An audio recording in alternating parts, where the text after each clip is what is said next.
ఎందుకంటే వండకుండా తినడం అంటే అదే సుఖం.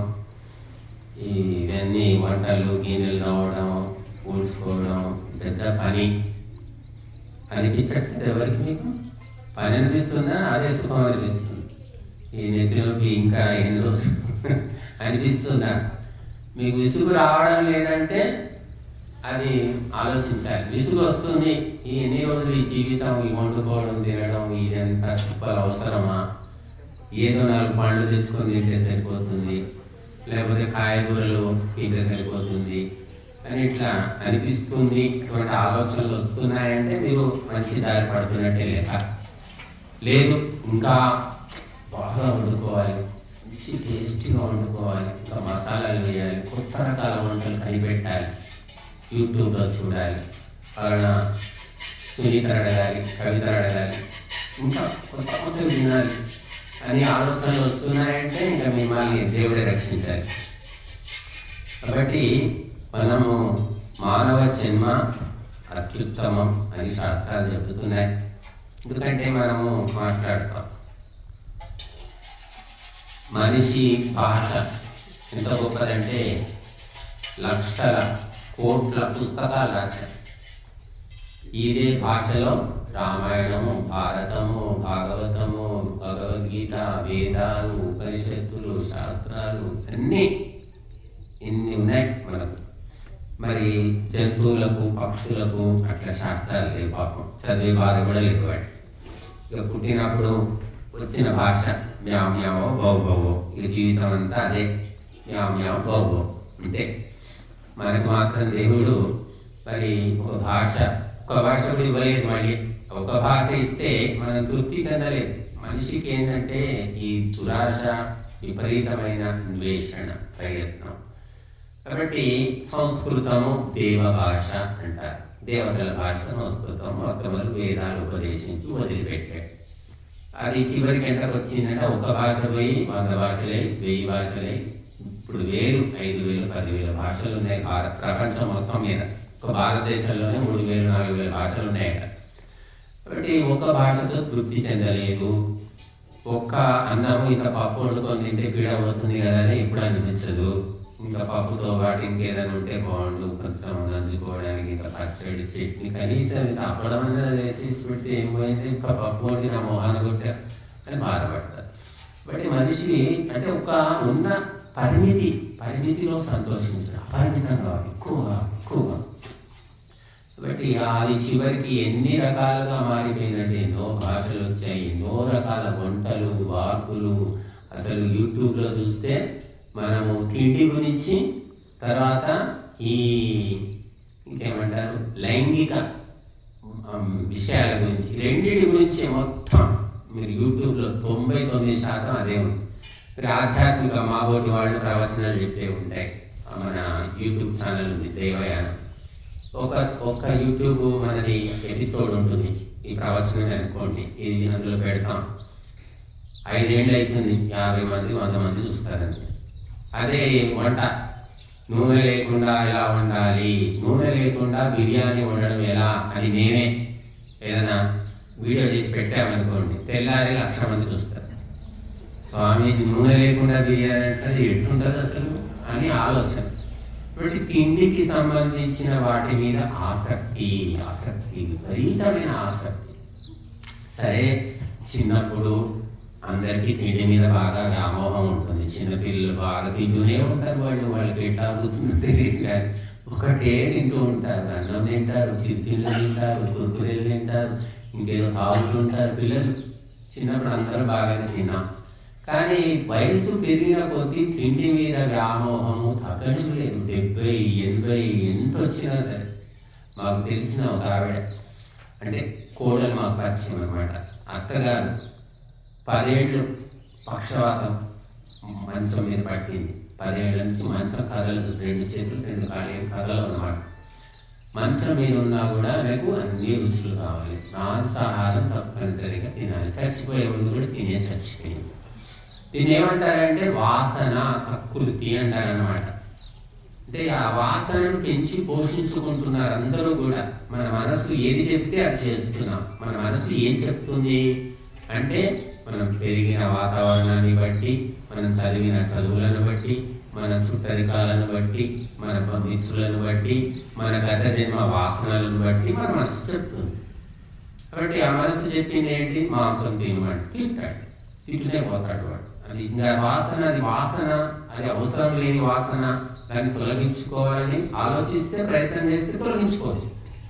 ప్రయత్నం లేదు, మంచిది. ఎందుకు మంచిదంటే అందరూ నీ చుట్టూ వాళ్ళే ఉన్నారు కదా, నీ కుటుంబం అదే కుటుంబం, నీ బంధువులు వాళ్ళే. చూడండి, భగవంతుడట ఎవరికి ఏది అనుభవించవలసి ఉందో ఆ కర్మ ఉన్నవాడిని ఆ కుటుంబంలో పుట్టిస్తాడట. అందుకే వాడి 3 ఏళ్ళు రాగానే మాంసం తిను అని వాడికి ఇంత ముక్క నోట్లో పెట్టడం, లేకపోతే వాడికి ఏదో రసమో ఏదో నోట్లో పెట్టడం. చిన్నప్పటి నుంచి అన్నమాట, ఆ ఫ్యామిలీలో పుట్టిందే వాడు తినడానికి. కానీ ఎవరో అరుదుగా ఉంటారు, పెరిగి పెద్దయ్యాక తెలుసుకొని వాళ్ళు మారిపోతారు. అలాంటి వాళ్ళు చాలా తక్కువ మంది ఉంటారు మాంసాహార కుటుంబంలో. కొంతమంది ఉంటారు చిన్నప్పటి నుంచి శాకాహార కుటుంబంలో, బ్రాహ్మణుల కుటుంబంలోనే పుడతాడు అనుకుందాం. చిన్నప్పటి నుంచి ఏ అలవాట్లు ఉండవు, పెద్దయ్యాక ఫ్రెండ్స్తో తిరిగి వాడు అన్నీ నేర్చుకుంటాడు. ఇంట్లో తినడనుకోండి, బయట తింటాడు. ఇలా రకరకాలు ఉన్నారు. ఇవన్నిటిని ఏమంటారంటే వాసనలు, సంస్కారాలు అంటారు. బలహీనమైన వాసనలు ఉంటేనేమో లొంగిపోతాడు, బలీయమైన వాసనలు ఉంటేనేమో వాడు ఎదురు తిరుగుతాడు, తన దారికి అందరినీ తీసుకొస్తాడు. తాను ఎవరి దారికి వెళ్ళాడు, వాడి దారి వాడిదే సపరేట్ అన్నమాట. కాబట్టి అందరూ బంధువులు మాంసాహారులే, అందరూ తాగుబోతులే. ఒక్కడు మాత్రం ఆ కుటుంబంలో పుడతాడు, తినడు, తాగడు. వాడిని ఎంతమంది బలవంత పెట్టినా వాడు మారడు. వాడి తిరుగుపోవడం వేస్ట్ అని వాళ్ళే పక్కకి వెళ్ళిపోతారు. అలా అది బలీయమైన సంస్కారాలు అంటారు. అలా ఉంటాయి కొంతమందికి. బట్ ఇవన్నీ అనుకోకుండా ఎవరో కుట్ర చేస్తేనో, ఎవరో చెప్తేనో తెలిసేవి కాదండి. సంస్కారాలు అనేవి మనము అనేక జన్మల నుంచి పొందినటువంటివి. అవి మంచివి కావచ్చు, చెడువి కావచ్చు. వాటిని మనం ప్రయత్నిస్తే ఉంచుకోగలుగుతాం, వద్దనుకుంటే వదిలించుకో, రెండు ఉంటాయి. కొందరు చిన్న పిల్లల్ని చూసే ఉంటారు మీరు, 3 ఏళ్ల పిల్లలు, 4 ఏళ్ళ పిల్లలు. వాడు వంకాయ తిననంటాడు ఒకడు, ఇంకోటి ఏమో బీరకాయ తిననంటాడు, సొరకాయ తినడు, కాకరకాయ తిన. ఇలా చిన్న పిల్లలు చాలా అలవాట్లు ఉంటాయి వాళ్ళు. వాళ్ళు ఏం తింటారంటే టమాటా కూర, ఆలుగడ్డ కూర, ఏవో 2-3 ఉంటాయి వాళ్ళు తినే. అంతకు మించి వేరే ఆహారం తినరు. మరి ఎందుకు ఇలా ఉన్నారు వాళ్ళు అంటే, గత జన్మలో ఆ మిగిలిన కూరగాయలన్నీ తినేసి మోగెత్తిపోయి వాళ్ళు మనసులోంచి తీసేశారనమాట. ఈ జన్మలో అటువంటిది వచ్చింది. వాటి పట్ల వ్యతిరేకత, కూరగాయలు అనిపిస్తేనే వ్యతిరేకత, తీసి పారేస్తారు, లేదంటే వద్దే వద్దు అన్నదే తినమంటారు. కానీ వాళ్ళు కూడా తర్వాత ఎవరైనా ఉపదేశిస్తే, తెలుసుకుంటే మారే అవకాశం ఉంది, ప్రత్యేకంగా వాళ్ళు ప్రయత్నం చేస్తే. బట్ అది మంచికైతే పర్వాలేదు. మంచి అలవాట్లు గత జన్మ నుంచి వచ్చాయి, ఉంచుకోండి, మంచిదే. కానీ చెడ్డ అలవాట్లు గత జన్మలో వచ్చినవి దాచిపెట్టుకొని అలాగే పెంపొందించుకుంటే అవి వచ్చే జన్మకు కూడా వస్తాయి. ఈ జన్మకి దులిపేసుకోండి, ఇంకా అసలు ఉండదు, వాసన అనేది మనసులో ఉండదు. కాబట్టి మహాపురుషులు చూస్తాం, చిన్న పిల్లలు చూస్తున్నాం మనం ఈనాడు. ఈ క్యాంపులో పెడితే 5వ తరగతి పిల్లలు, 4వ తరగతి పిల్లలు కూడా మరి వాళ్ళు ఏం చేస్తున్నారు క్యాంపుల్లో అంటే, ఆడపిల్లలు మగపిల్లలు కలిసి విచిత్రంగా ప్రవర్తిస్తున్నారు. చిన్నపిల్లలే. ఇటువంటి ప్రవర్తన ఎందుకుంది? కొంతమంది ఉంటారు 30 ఏళ్ళు 40 ఏళ్ళు వచ్చిన డిగ్నిఫైడ్గా, గంభీరంగా ఉంటారు, విచిత్రంగా ఉంటారు వాళ్ళు. కాబట్టి కొందరు చిన్న వయసులోనే చాలా విచిత్రమైన ప్రవర్తన కనిపిస్తుంది. ఇవన్నీ కూడా సంస్కారాలని చెప్పారు. కాబట్టి మనము సంస్కారాలను గమనించుకొని చెడు సంస్కారాలను దూరం చేసుకోవాలి, మంచి సంస్కారాలను పెంచుకోవాలి. సంస్కారాలు అనేవి చదువుకు దీనికి సంబంధం లేదండి, బాగా గుర్తుపెట్టుకోండి. డబ్బుకు వీటికి సంబంధం లేదు, పదవికి వీటికి సంబంధం లేదు, కులానికి వీటికి సంబంధం లేదు, ప్రాంతానికి వీటికి సంబంధం లేదు. ఒక వ్యక్తికి బాగా డబ్బు ఉండొచ్చు, కోట్లు ఉండొచ్చు, కానీ పిసినారి కావచ్చు, అది సంస్కారం. ఒక వ్యక్తి గతి లేకపోవచ్చు, కానీ అందరికీ ఇచ్చే అలవాటు, దానం చేసే అలవాటు ఉండొచ్చు. ఇలాగా మరి సంస్కారాలు అనేవి కులాన్ని బట్టి కూడా ఉండవు. చాలామంది చెప్తూ ఉంటారు ఊళ్ళల్లో, ఈ కులం వాళ్ళంతా ఇంతే, ఆ కులం వాళ్ళంతా అంతే అని తేల్చి చెప్తుంటారు కొంతమంది. అలా కులాన్ని బట్టి ఉండే కాలం పోయిందండి. ఒకప్పుడు మీరు అన్నట్టు కులము అంటే ఆ కులము వాళ్ళు అంతే ఉండేది, వాళ్ళు ఇంకా ఆ పనే చేసుకునేవాళ్ళు, ఏ కులంలో పుట్టితే ఆ పనే చేసుకునేవాళ్ళు. ఇప్పుడు అటువంటి వాతావరణం అయింది. ఏ కులంలో పుట్టినా అందరూ అదే స్కూల్కి పోతున్నారు, అదే క్లాస్లో కూర్చుంటున్నారు, అదే పాఠాలు వింటున్నారు. ఇంకా వాటిలో ఈ కుల సంస్కారాలు ఎక్కడ ఉంటాయి? తక్కువైపోయాయి అన్నమాట. కులాన్ని బట్టి మనిషిని అంచనా వేసే వీలు ఇప్పుడు లేదు. కాబట్టి మనిషి యొక్క సంస్కారాన్ని బట్టి మనం అంచనా వేయాలి. సంస్కారమే గొప్పది అని చెప్పారు. అందుకే ఎవడు బ్రాహ్మణుడు? బ్రాహ్మణుడు అంటే ఎవరు?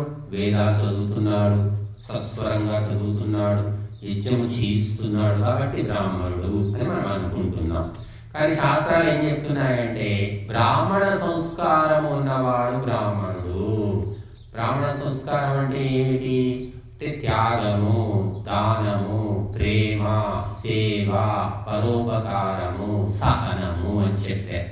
ఈ లక్షణాలు ఉంటే వాడు బ్రాహ్మణుడు. వాడి మంత్రాలు రాని రాకపోని, యజ్ఞము చేయని చేయకపోని, వాడికి చదువు రాని రాకపోని వాడు బ్రాహ్మణుడే. ఇవి లక్షణాలు అన్నమాట. కాబట్టి క్షత్రియుడు అంటే ఎవరు? క్షత్రియుడు అంటే కత్తి పట్టుకొని, లేకపోతే డాలు అంటే తెలుసు కదా, కవచం పట్టుకొని, తుపాకీ పట్టుకొని ట్రైనింగ్ అయ్యి, పోలీస్ ట్రైనింగు లేకపోతే మిలిటరీ ట్రైనింగు, వాళ్ళకి క్షత్రియుల అనుకుంటున్నాం మనం అందరం కూడా. క్షత్రియుడు అంటే మిలిటరీలో ఉన్నవాడు, పోలీసులో ఉన్నవాడు, వాళ్ళు కాదండి క్షత్రియుడు. క్షత్రియుడు అంటే ఎవరు అంటే ఒకటే గుర్తుపెట్టుకోండి, ధర్మాన్ని రక్షించడం కోసము తన ప్రాణమైన ఇచ్చేవాడు క్షత్రియుడు. తన ప్రాణం పోతుందని తెలిసినా ఎదుర్కొనేవాడు క్షత్రియుడు అంటారు. ఈ పోలీసులు, ఈ మిలిటరీ, ఈ సెక్యూరిటీ గార్డులు వీళ్ళంతా జీతాలకు పనిచేస్తున్నారు. వాళ్ళు క్షత్రియులు కాదు. వాళ్ళు ధర్మరక్షకులు కాదు. వాళ్ళు కొడతారు. అప్పుడప్పుడు మనం చూస్తున్నాం, అయ్యో గుడి గురించో ఇంకేదో మన హిందూ సంస్థలన్నీ ఊరేగింపులు తీస్తారు, ధర్నాలు చేస్తారు, పోలీసులు అంతా వచ్చేస్తారు, వచ్చి చెత్తబాస్తారు. అవి తీసుకొని లాఠీలతో కొడతారు లేదా? ఏమండి, కొట్టేవాళ్ళు ఎవరు? హిందువులు. కొట్టించుకునే వాళ్ళు ఎవరు? హిందువులు ఎందుకు కొడుతున్నారు? మరి వాడు జీతం ఇస్తున్నాడు కాబట్టి. డబ్బు కోసం పనిచేసే వాళ్ళు ధర్మరక్షకులు కాలేరు. ఇక్కడ మేము డబ్బు కోసం పనిచేయట్లేదమ్మా, మా నెల జీతం లేదు, భత్యం లేదు, అంతా దేవుడి మీద భారం వేసి బతుకుతున్నాను. నాకేది కూడా నిశ్చితమైన ఆదాయము లేదు, తప్పకుండా వస్తుంది. పొలం వేసుకుంటే మీకు పంట వస్తుంది 3 నెలలని మీకు ఉంటుంది నమ్మకం. సరే, ఎప్పుడో ఒకసారి పంట ఎండిపోవచ్చు, వర్షం పడిపోవచ్చు, ఎప్పుడో ఒకసారి లేదు. జీతం చేసుకుంటే నెల జీతం వస్తుంది. కానీ ఇక్కడ మనం కూర్చొని ప్రవచనాలు గంట సేపు, 2 గంటలు, 3 గంటలు చెప్తే 3 లక్షలు వస్తాయా? చెప్పండి, 3,000 వస్తాయా? ఎంత వస్తుంది? అట్లా ఏమైనా ఉందా లెక్క? ఏమీ లేదన్నమాట. ఇది ఏమిటి అంటే బ్రాహ్మణ వృత్తి అన్నారు. అంటే నిష్కామ కర్మ, అంటే లెక్కాపత్రం లేకుండా కేవలం ధర్మం కోసం పని చేయడము బ్రాహ్మణుడి లక్షణం అన్నారు. మరి ఎంతమంది బ్రాహ్మణులు ఉన్నారు చెప్పండి? చాలా మంది. మీరు గుళ్ళకు పోతారు, గోపురాలకు పోతారు, ఆశ్రమాలకు పోతారు. డబ్బు లేకుండా, డబ్బు మీద ఆశ పెట్టుకోకుండా ఉన్న బ్రాహ్మణులు ఎంతమంది? అంటే ఎదుర్చాలాభ సంతుష్ట, ఇచ్చిన దానితో తృప్తిగా ఉండేవాడు, వాడు బ్రాహ్మణుడు అని చెప్పారు. భార్య ఏం చేస్తుంది? తల్లి ఏం చేస్తుంది? ఇంట్లో ఉంటారు. పాపం ఇప్పటికీ 70% మహిళలు ఇంట్లోనే ఉంటున్నారు. వాళ్ళకు ఉద్యోగం ఉండదు, చదువు ఉంటే చదువు ఉండొచ్చు, ఉండకపోవచ్చు. ఉద్యోగం ఇంట్లోనే ఉంటారు, పిల్లలు చూసుకోవడం, ఇల్లు చూసుకోవడం చేస్తూ ఉంటారు. వాళ్ళకి ఏం జీతం ఉంటుంది? వాళ్ళకి ఏం రక్షణ ఉంటుంది? ఏం ఇన్సూరెన్స్ ఉందా? గ్యారంటీ ఉందా? భర్త నుంచి గ్యారంటీ ఉందా? ఈ కాలంలో అయితే ఎవ్వరి గ్యారంటీ మనం ఆశ పెట్టుకోలేదు. పిల్లల నుంచి గ్యారంటీ ఉందా? ఎవ్వరు గ్యారంటీ లేదు. కానీ వాళ్ళు నిష్కామ కర్మ. ఒక తల్లి నిష్కామ కర్మ చేస్తుంది, ఒక భార్య నిష్కామ కర్మ చేస్తుంది, ఒక బ్రాహ్మణుడు నిష్కామ కర్మ. అలాంటి వాళ్ళు తక్కువ ఉన్నారు. దేశం కోసం కూడా ఏమి కీర్తి వద్దు, పదవి వద్దు అని పిచ్చి కుక్కలాగా పనిచేసే వాళ్ళు పార్టీలో ఉన్నారు. బీజేపీలో అయితే 2 మంది ఉన్నారు. వాళ్ళు ఏమి లేదు, ధర్మం అని వాళ్ళు చేస్తూ పోతుంటారు. వాళ్ళు పై వాళ్ళు ఆర్డర్ ఇస్తే వీళ్ళు చేయడం, అది మంచిదా కాదా కూడా ఆలోచించరు. కాబట్టి ఈ నిష్కామ కర్మ అనేది బ్రాహ్మణుడి ప్రధాన లక్షణం అని చెప్పారు. క్షత్రియుడు కూడా నిష్కామ కర్మ చేస్తే వాడు ధర్మరక్షకుడు. కాబట్టి ఈనాడు మన హిందూ సమాజంలో నిజమైన బ్రాహ్మణుడు లేడు, నిజమైన క్షత్రియుడు లేడు. నిజమైన తల్లి, నిజమైన తండ్రి ఉంటే సమాజంలో మార్పు ఉంటుంది, సమాజము దిశానిర్దేశనం జరుగుతుంది. కాబట్టి తల్లి కూడా మరి మారిపోయింది. ఇప్పుడు తల్లికి ఏమిటంటే సీరియల్ ముఖ్యము, మరి సొల్లు కబుర్లు ఫోన్లో చెప్పుకోవడం ముఖ్యము, పిల్లలను తీర్చిదిద్దాలి, వాళ్లకు చక్కటి నడవడి నేర్పాలి అని కంకణం కట్టుకున్న తల్లిదండ్రులు ఎక్కడైనా కనబడుతున్నారా? మాకైతే కనబడలేదు. ఆ ఇంగ్లీష్ మీడియం స్కూల్లో వారేస్తే పీడమైంది, 1,00,000 కడుతున్నాం, మేము 1,00,000 కడుతున్నాం అని చెప్తారు. 1,00,000 కాకపోతే 2,00,000 కట్టుకో, 1,00,000 కూడా రాదు, రాసి పెట్టుకో అని చెప్తుంటాం. కాబట్టి లక్షలతోటి లక్షణాలు రావు. వారు పిల్లలు ఏమిటంటే తల్లిదండ్రులు మొట్టమొదలు, తర్వాత గురువులు అయితే బుద్ధి చెప్పే స్థితిలో లేరు. వాళ్ళే మందుపాటీలు చేసుకుంటున్నారు, వాళ్ళే అప్పులు ఇస్తున్నారు, వాళ్ళే చిట్టీలు కట్టుకుంటున్నారు, వాళ్ళే రియల్ ఎస్టేట్ చేసుకుంటున్నారు. గవర్నమెంట్ స్కూల్ టీచర్ల పరిస్థితి ఇది. ఎవరో ఉంటారు బుద్ధిమంతులు, మా నర్సారెడ్డి ఏదో చెప్పాలని పోతే ఎవరు చెప్పట్లేదు, నీకెందుకు ఇవన్నీ అవసరమా అని అందరూ కూడా ఆడిపోసుకుంటారు.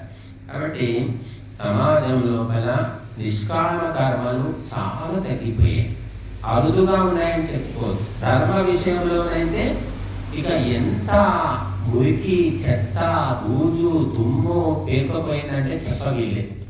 మీరంతా చూసుంటారు. అంతా అంటే ఈ ఇంట్లో వంట పని ఇల్లు చూసుకునే వాళ్ళకి పాపం ఏమి తెలియదు, ఆ టీవీలో ఏదైనా వార్తలు చెప్తే వినడమే తప్ప. మహారాష్ట్రలో అశోక్ ఖారాట్ అంట, వాడు రిటైర్డ్ నేవీ ఉద్యోగి. వాడి మొహం చూస్తే కూడా అష్టదరిద్రులాగా ఉంది వాడి మొహం. వాడు జ్యోతిష పండితుడట, బోర్డు పెట్టుకున్నాడు. ఎంతమంది మామూలు మహిళలు కాదు, పెద్ద పెద్ద ఆఫీసర్ల భార్యలు, మంత్రుల భార్యలు, ఎమ్మెల్యేల భార్యలు పోయారు వాడి దగ్గర. వాడు ఎలా చేయమంటే అలా చేశారు. అత్యంత నీచమైనటువంటి పనులన్నీ వాడితో కలిసి చేశారు, వీడియోలు తీశారు, వీడియోలు కూడా పెడుతున్నారు. ఒక కుటుంబంలో ఉన్నటువంటి ఒక మహిళ, ఒక ఇల్లాలు, ఒక తల్లి ఇంత నీచంగా చదువుకున్నారు. వాళ్ళు చదువులేని వాళ్ళు కాదండి, పెద్ద పెద్ద మహిళా కమిషన్ చైర్పర్సనే ఉంది అందులో. ఆ జ్యోతిష్యుడితోటి అసభ్యమైనటువంటి కార్యాలు చేస్తారు, వీడియో తీసి పెట్టారు. ఎందుకు చెప్తున్నాను అంటే ఈ జ్యోతిషం పేరు మీద, ఆధ్యాత్మికం పేరు మీద, ఉపదేశాల పేరు మీద మొత్తము మహిళా లోకమే భయంకరమైన వంచనకు లోనైపోతుంది. ఎక్కువ బలైపోయేది మహిళలే. ఆ శీతలమాత ఆలయంలో తుక్కిసినట్టు చచ్చిపోయినంత మహిళలు. మహిళలకు పాపం ఎందుకంటే కష్టాలు, బాధలు, పీడలు అన్నీ, ఇంకా రోగాలు, రొచ్చులు, అప్పులు, తిప్పలు అన్నీ మహిళలకే పెట్టాడు దేవుడు. ఎందుకు పెట్టాడో మరి తెలియదు. దులిపేసుకుంటే మగవాళ్ళు ఒక్కరోజు ఇట్లా దులిపేసుకొని వెళ్ళిపోవచ్చు. ఈ ఊరు వదిలి నేపాల్ పో, అమెరికా పో, ఎక్కడైనా వెళ్ళిపో మగవాడు. ఇప్పుడే కానీ అప్పుడే కానీ ఎప్పుడైనా అటువంటి సౌకర్యం ఉంది. ఆడవాళ్ళు దులిపేసుకొని పోతారు అనుకుందాం, ఈ ఊళ్ళు లేచి వెళ్ళిపోయింది. వెళ్ళిపోతే ఏమవుతుంది? చదువుకున్నదే కావచ్చు, ఉద్యోగం ఉన్నదే కావచ్చు, డబ్బు ఉన్న స్త్రీ కావచ్చు, ఎన్ని ఉన్నా కూడా చివరి గతి అంతే గతి. అది సమాజంలో మార్పు లేదు కాబట్టి. కాబట్టి ఈ జ్యోతిష్యాలని, వాస్తులని, హస్తరేఖలని, తాయెత్తులని, మంత్రాలని, తంత్రాలని ఎంతో మంది మహిళలు ఇట్లా ఎదురు చూస్తుంటారు. మమ్మల్ని అయితే ఎంతమంది మహిళలు చదువుతారు, స్వామీజీ ఏమన్నా మా ఆయన తాగుతాడు, ఏమన్నా తాయెత్తు మంత్రము ఏదైనా ఇస్తారా, లేకపోతే మా ఇంట్లో గొడవలు ఉన్నాయి, మా ఆయన ఎంత సంపాదించినా ఏమి ఇంట్లో బరకత లేదు, మీరు ఏమైనా మంత్రం వేస్తారా? ఇలా పాపం మహిళలే ఎక్కువ అడిగేది, మగవాళ్ళు అడగారు. ఎందుకంటే వాడి సమస్య తెలిసినా వాడు పట్టించుకునే ఓపిక లేదు వాడు ఏమైనా.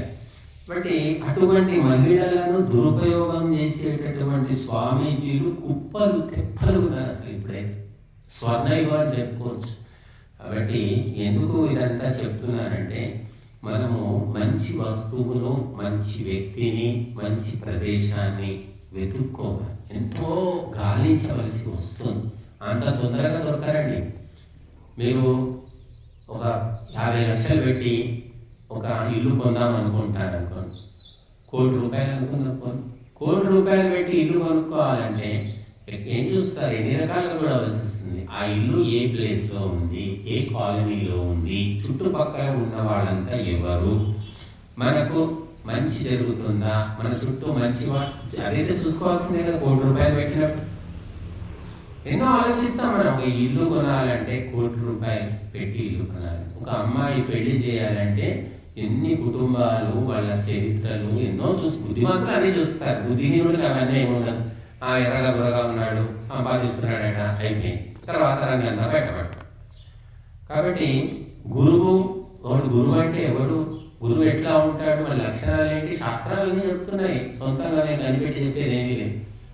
కానీ అది తెలుసుకునే పరిస్థితి లేదు, ఆలోచన విధానము లేదు. మనం సరిగ్గా ఉంటే మనకు సరైన వ్యక్తులే దొరుకుతారు.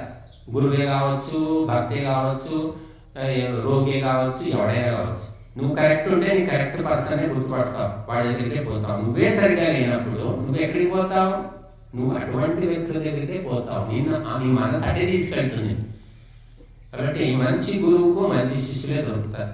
ఒక్కడే ఉండొచ్చు, వాడు ఇద్దరే ఉండొచ్చు. చెత్త గురువుకు 100 మంది ఉండొచ్చు. ఎందుకంటే ప్రపంచంలో చెడిపోయిన జనం ఎక్కువ, మంచి జనాలు తక్కువే. కాబట్టి మనము మహిళలు ముఖ్యంగా గురువులు అని, ముఖ్యంగా ఈ జ్యోతిష్యం వలలో పడకుండా రక్షించుకునే ప్రయత్నం చేయండి. మీ కర్మలకు మీరే కర్తలు. ఏదో చేతులు చూస్తేనో, ముహూర్తాలు చూస్తేనో, జాతకాలు చూస్తేనో పరిస్థితులు మారవు. పరిస్థితులు మారాలంటే నీ అలవాట్లు, నీ కుటుంబంలో ఉన్న అందరి అలవాట్లు, ఆలోచనలు, పద్ధతులు, ఆచారాలు అన్నీ మార్చుకోవాలి. ఆహారం, విహారం, వ్యవహారం ఏది మార్చుకునేది లేదు. ఉన్నట్టే ఉండాలి, కానీ అంతా మారిపోవాలి. సుఖంగా, ఆరోగ్యంగా, శాంతిగా ఉండాలి అని అనుకుంటారు చాలామంది. అలా అయ్యే పనే లేదు, అసలు కుదరదు. ప్రపంచంలో అటువంటి వీలు ఎక్కడా లేదు. విశేషమైన ప్రయత్నం చేస్తేనే మార్పు వస్తుందండి. మీరు చూడండి, రోగం వచ్చింది అనుకోండి, రోగం వస్తే మీరు ఏం చేస్తారు? తాయెత్తులు, మంత్రాలు అట్లా పోతుందా రోగం? డాక్టర్ దగ్గరికి వెళ్ళాలి, స్పెషలిస్ట్ దగ్గరికి వెళ్ళాలి, స్పెషల్ టెస్టులు చేయాలి, మందులు వాడు 6 నెలలు అనొచ్చు, సంవత్సరం అనొచ్చు, నోరు మూసుకొని లక్షల రూపాయలు ఖర్చు పెట్టి వాడుకుంటున్నారు రోగం వస్తే. మరి కుటుంబ సమస్యలు, మానసిక సమస్యలు చిటికేస్తే ఎట్లా పోతాయి? ఎరకంగా పోతాయి అనుకుంటున్నారు. దానికి మూలం ఎక్కడుంది, ఎందువల్ల వస్తున్నాయో గుర్తించి ఆ సమస్యను మనము పరిష్కరిస్తే ఇదంతా పోతుంది. కానీ మూలాన్ని వదిలిపెట్టి ఊరికే బొట్టు పెడతాను కదా, బొట్టు పెడితే మంచి అయిపోతుంది. బొట్టు పెట్టి రోజు 10,000 సంపాదించే స్వామీజీ 1,00,000 సంపాదించబోతున్నారు. బొట్టు పెడతారు, అంతే, ఏం లేదు. నేతి మీద చెయ్యి పెడతారు. వాళ్ళు గొప్ప స్వామీజీలో చలామణి అవుతున్నారు.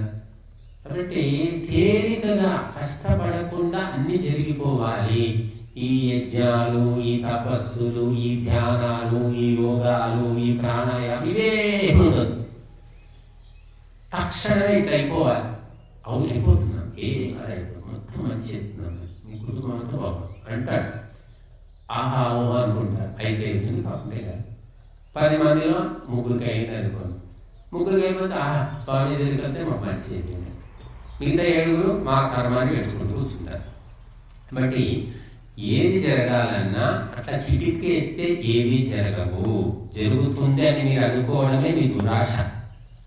కాబట్టి ఆ దురాశ ఆలోచన విధానాన్ని మార్చుకోండి. మీ పిల్లవాడు ఉంటాడు, ప్రాక్టికల్గా ఆలోచించండి. అందరు మహిళలు మీ అబ్బాయిని 1వ తరగతిలో వేస్తున్నారు. 1వ తరగతి సంవత్సరం చదివితేనే మీకు సర్టిఫికేట్ పాస్ అని ఇస్తాడు కదా. 6 నెలలు ఇచ్చేది ఉందా విధానం ఎక్కడైనా? 7వ తరగతి చదవాలంటే 7 ఏళ్ళు చదివితే 7వ తరగతికి వెళ్తాడు. లేదు 1వ తరగతి చదవగానే 2 ఏళ్ళు కాగానే 7వ తరగతి చదవాలంటే ఎక్కడైనా ఇస్తుంది గవర్నమెంట్? వీలుందా? 10వ తరగతి అంటే 10 ఏళ్ళు చదవాల్సిందే. అడ్డదారి, దొడ్డిదారి, పక్కదారి, వెనుకదారులు ఉన్నాయా? లేవు.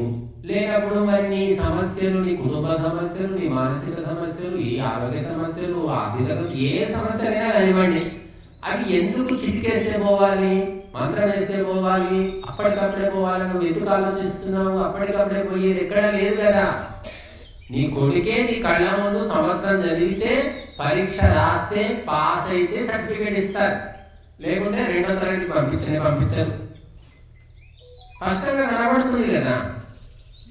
కానీ వద్దు, అవన్నీ మాకు తెలియదు, మాకు చిట్కేస్తే పోవాలి. మేకను పోయమ్మా, మీ ఇంటికి దోషం ఉంది, ఇంట్లో మేకను పోయి, మేకను కోస్తే నీ కష్టాలన్నీ పోతాయి.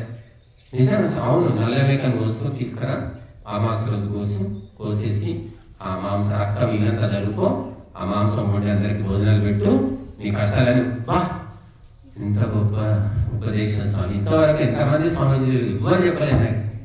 ఇంకా అయిపోయి 10,000 20,000 పెట్టి మేకలు తెచ్చి కోస్తారు, అని చేస్తారు. అది అట్లాంటివి తప్పకుండా వింటారు. మేము చెప్తాం కదా, అమ్మ 40 రోజులు మాంసాహారము, గుడ్లు చేపలు ఏం తినొద్దు, 40 రోజులు ఉండేసి రోజు గాయత్రి జపం చేసుకో, ఆవుని దీపం పెట్టుకో అని చెప్తాం. మళ్ళీ కనబడరు ఇక జన్మల వాడు. మా దగ్గరికి ఎవరు రాను కూడా రా. బోలెడు మంది అట్లా వచ్చారు. ఏదో స్వామీజీ ఏమైనా తాయెత్తు కడతాడా, మంత్రం వేస్తాడా అంట. మేము చెప్తాం, అట్లా చిటిక వేస్తే పోయేవేమీ లేదు. కనీసం 40 రోజులు శుద్ధిగా ఉండు, నువ్వు దేవతల్ని అనుగ్రహించమని జపం చేసుకో, ఆవుని దీపం పెట్టు, దానం చెయ్యి, సేవ చెయ్యి, ఏదో ఒకటి చేసుకో అంటే మాత్రం అస్సలు అడ్రస్ ఉండదు. కాబట్టి ప్రపంచంలో, ముఖ్యంగా మన భారతదేశంలో ఈ దొంగ స్వామీజీలు, దొంగ బాబాలు, కుప్పలు తెప్పలు ఎందుకు ఉన్నారంటే డిమాండ్. ఇంకా సరిపోవడం లేదట, వీళ్ళు సరిపోవట్లేదు జనాలకు. ఇంకా కావాలి మాకు, కొత్త కొత్త దొంగ స్వామీజీలు కావాలని వెతుకుతున్నారు. మీరు కొంటే ఎక్కడ దొంగ స్వామీజీలు కావాలంటే మీకు అడ్రస్ ఇస్తాను. నాకు తెలుసు చాలామంది. కాకపోతే వాడి బిజినెస్ వాడు, మనం ఏం చేస్తాం, మనం చెప్తే మాట్లాడు జనం. కాబట్టి మీకు కావాలంటే కొన్ని గోవులు పెద్ద పెద్ద లైన్లు ఉంటాయి అక్కడ, ఇంకా అసలు పట్టణంత జనం ఉంటారు. కనుక మనము సరైన గురువు ఎప్పుడు దొరుకుతాడంటే, నీ ఆలోచన సరిగ్గా ఉంటే సరైన గురువు దొరుకుతాడు. సరైన డాక్టర్ ఎప్పుడు దొరుకుతాడు తెలుసా? నీ మనస్సు, నీ ఆలోచన సక్రమంగా ఉంటే సరైన డాక్టర్ దొరుకుతాడు. సరైన హోటల్ భోజనం, చక్కటి భోజనం దొరికే హోటల్ అడ్రస్ నీకు ఎప్పుడు దొరుకుతుందో తెలుసా? నీవు సరైన ఆహారం తినేవాడివైతే ఆ హోటల్ నీకు దొరుకుతుంది. నువ్వు అడ్డమైన గడ్డి తినేవాడికి మంచి హోటల్ అడ్రస్ నీకెందుకు దొరుకుతుంది? కాబట్టి మంచి వస్తువు, మంచి పదార్థము, మంచి వ్యక్తి, మంచి ప్రదేశము మనకు దొరకాలి అంటే మొదలు మనలో మంచితనం ఉండాలి. పాజిటివ్నెస్ అంటారు. మనలో లేని ఎక్కడి నుంచి వస్తుంది? కాబట్టి మీరందరూ ఈ దొంగ స్వాములు, ఎందుకంటే నేను పేపర్ తిరిగేస్తే ఇవే వార్తలు. పాపం పేదవాళ్ళు కష్టపడి ఎంతో పైసా కూడా పెట్టుకుంటారు. ఈ దొంగ స్వాములకి ఇచ్చేయడము, లక్షలు గుమ్మరించడం అన్నమాట. ఏదో 5 రూపాయలు 10 రూపాయలు కూడా లక్షలు. ఇంకా ఒక్కొక్కటి తీసి చదివితే ఈరోజు కూడా ఏదో పేపర్లో వార్తలు వచ్చాయి. కాబట్టి ఈ దొంగ స్వాముల మాయలో ఎందుకు పడుతున్నామంటే దురాశ వల్ల, అత్యాశ. కష్టపడకుండా సమస్యలు తీర్చాలి. స్వామీజీ మా ఆయన చెప్పినట్టు వినాలి, ఇవన్నీ తాగులని మానేయాలి, మీరేమైనా జపం చేసుకోండి, తపం చేసుకోండి, కావాలంటే ఒక 5,000 ఇవ్వండి ఇస్తా, మీ జపం చేసుకోండి, మా ఆయన బాగా కావాలి, ఇలా చెప్పేవాళ్ళు కూడా ఉన్నారు. అంటే నీ ఆయన బాగుపడడానికి నేనెందుకు జపం చేస్తే ఇస్తాను కదా, డబ్బులు ఇస్తాను కదా స్వామీజీ, ఏదైనా చేయండి మీరు అని అంటారు. కాబట్టి అట్లాగా ఎవరో చెయ్యాలి, ఎవరో ఎదుర్కోవాలి, మనం మాత్రం నిమ్మలంగా కూర్చున్నాం అని చాలా మంది ఆలోచిస్తారు. నీ పక్కింటి కుర్రాడు బాగుపడాలి, నా కొడుకు చెడిపోవాలని నువ్వు ఎందుకు ఆలోచించట్లేదు? మరి ఆలోచించలేదు. నా కొడుకు బాగుపడాలి, పక్కింటి చెడిపోవాలని మనం ఆలోచిస్తాం. ఆ రకంగా మన సమస్యలను మనమే పరిష్కరించుకోవాలంటే దైవిక బలం కావాలి, ధార్మిక బలం కావాలి, మరి కుటుంబ సహకారం కావాలి, గురువుల యొక్క ఉపదేశం కావాలి అని ఎంతమంది ఆలోచిస్తున్నారు చెప్పండి? ఆలోచిస్తున్నారు? ఎవరైనా అడుగుతున్నారు? మేము గొంతు చించుకొని 4 ఏళ్ల నుంచి మైకు పట్టుకొని మొత్తుకుంటున్నాం. మీకు ఆరోగ్య సమస్యలు, మానసిక సమస్యలు, కుటుంబ సమస్యలు, ఆర్థిక సమస్యలు ఏమున్నా మాకు వచ్చి చెప్పండి అమ్మా, చెప్పండి అయ్యా, మాకు తోచిన సలహా, మాకు తెలిసింది మేము చెప్తాము, మాకేమి మీరు డబ్బులు కూడా ఇవ్వాల్సిన లేదు, ఉచితంగా చేస్తాము, మాకు తెలియకపోతే తెలిసిన వాళ్ళ అడ్రస్ కానీ ఫోన్ నెంబర్ ఇచ్చి అక్కడికి పంపిస్తామమ్మా అని చెబితే సంవత్సరానికి 1 2 కానీ ఆ ఒక్కరిద్దరు మాత్రం బాగుపడుతున్నారు. వచ్చిన వాళ్ళు ఎవరైనా సరే, ఆ అడిగిన వాళ్ళు, నమ్మి నడిచిన వాళ్ళు బాగుపడుతున్నారు.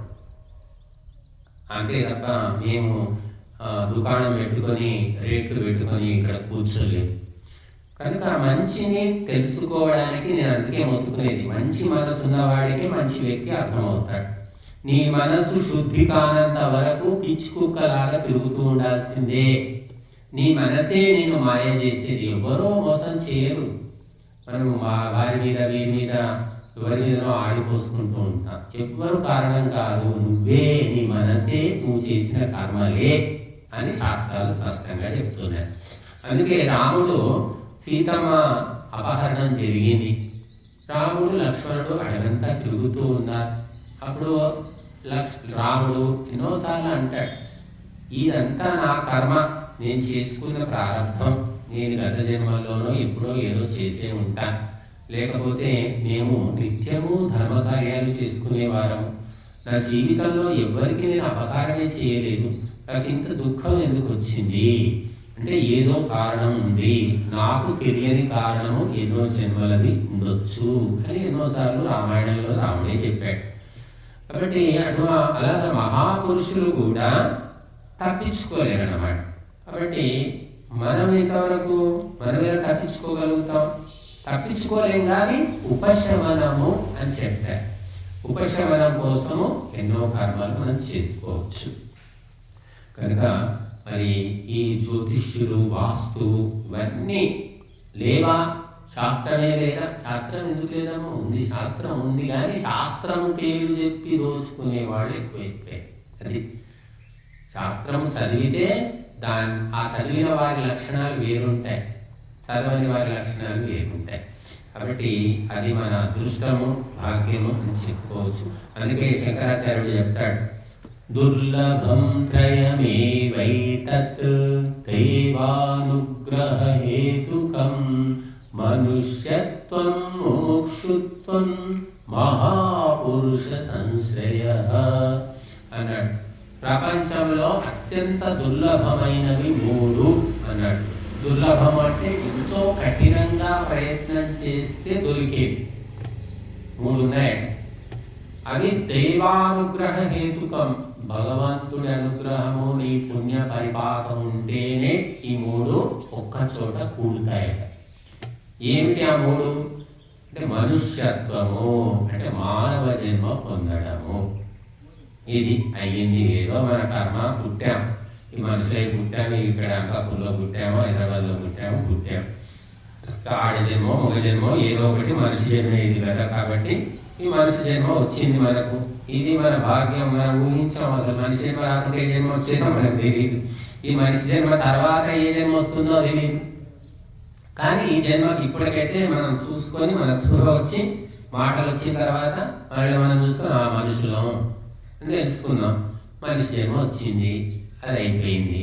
తర్వాత ముముక్షుత్వము అన్నాడు. ముముక్షుత్వం అంటే మోక్షము పొందాలి, విడుదల పొందాలి, బంధనాల నుంచి విడుదల పొందాలి అనే ఆలోచన రావడం అని చెప్పి. బంధనాలు ఎక్కడున్నాయండి? బంధనాలు ఏంటి? బంధనాలు ఏమైనా తాడుతో కట్టేశారా, సంఖ్యలు పెట్టి కట్టేశారు, ఎక్కడున్నాయండి బంధనాలు అని మీరు అడగవచ్చు. కనబడని బంధనాలు, పాశములు అంట. అష్టపాశములు అని చెప్పారు. మనిషి ప్రతి జీవుడు కూడా అష్టపాశాలతోటి బంధించబడి ఉన్నాడు. కాబట్టి ప్రతి జీవుడు ఒక పశువు అన్నాడు. ఈ పశువులకు అధిపతి ఎవరు? పశుపతి పరమాత్మ. ఇదేమిటి? కొట్టమట. ఈ ప్రపంచమే ఒక పశువుల కొట్టం. అందులో మనమందరం పశువులం. పశువులం అంటే గడ్డి తినట్లేదు కదా అంటారు. సరే, గడ్డి కూడా తినేవాళ్ళు ఉన్నారు. బుద్ధికి డబ్బు కోసం గడ్డి తినేవాళ్ళు ఎంతమంది లేదు. కానీ మనం గడ్డి తినకపోయినా సరే ఈ పాశములతో బంధించబడి ఉన్నాం కాబట్టి పశువులము అని చెప్పారు. ఏమిటి పాశం అంటే? తాడు. ఏమిటి ఆ తాడు అంటే? ఇది మమకారము, అహంకారము, ఆ తర్వాత అధికారము, తర్వాత కులము, మతము, ప్రాంతము, అభిమానము, ఎన్ని భాషలు అన్నమాట. ఈ నా కులం, ఇక మనిషికి ఏదో కులంలో పుట్టక తప్పదు.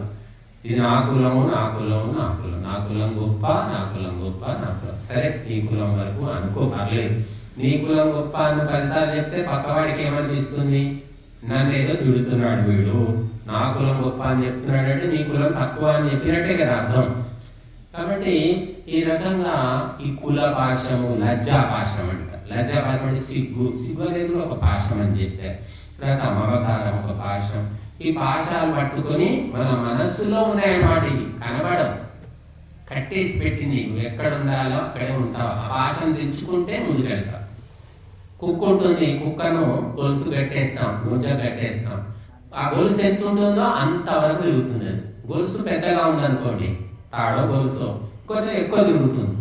గొలుసు చిన్నగా ఉందనుకోండి, కొంచెం అంతంతే తిరుగుతూ ఉంటుంది. మనం కూడా అంతే, మన పాశాలు ఉన్నాయి. ఆ పాశాలు పెద్ద పాశాలు అయితేనేమో కాస్త వచ్చి ఇక్కడ దాకా పడతాం. పడుకుంది కదా తాడు, పెద్ద తాడు కాబట్టి ఇక్కడికి వచ్చాం. మరి చిన్న తాడు అంటే ఇంట్లోనే తిరగాలన్నమాట, గుంజకు కట్టిన కుక్కలాగా.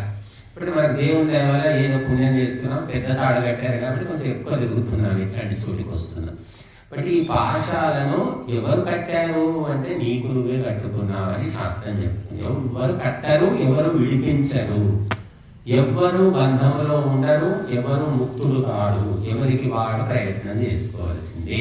అందుకే ఎవరికి ఎవరు కాదు అనేది మన శాస్త్ర వచనం. అదే పాటలో చెప్పారు, ఎవరికెవరు ఈ లోకంలో ఎవరికి ఎరుక, ఏ దారెటు పోతుందో ఎవరిని అడగక అని సినిమా పాటే.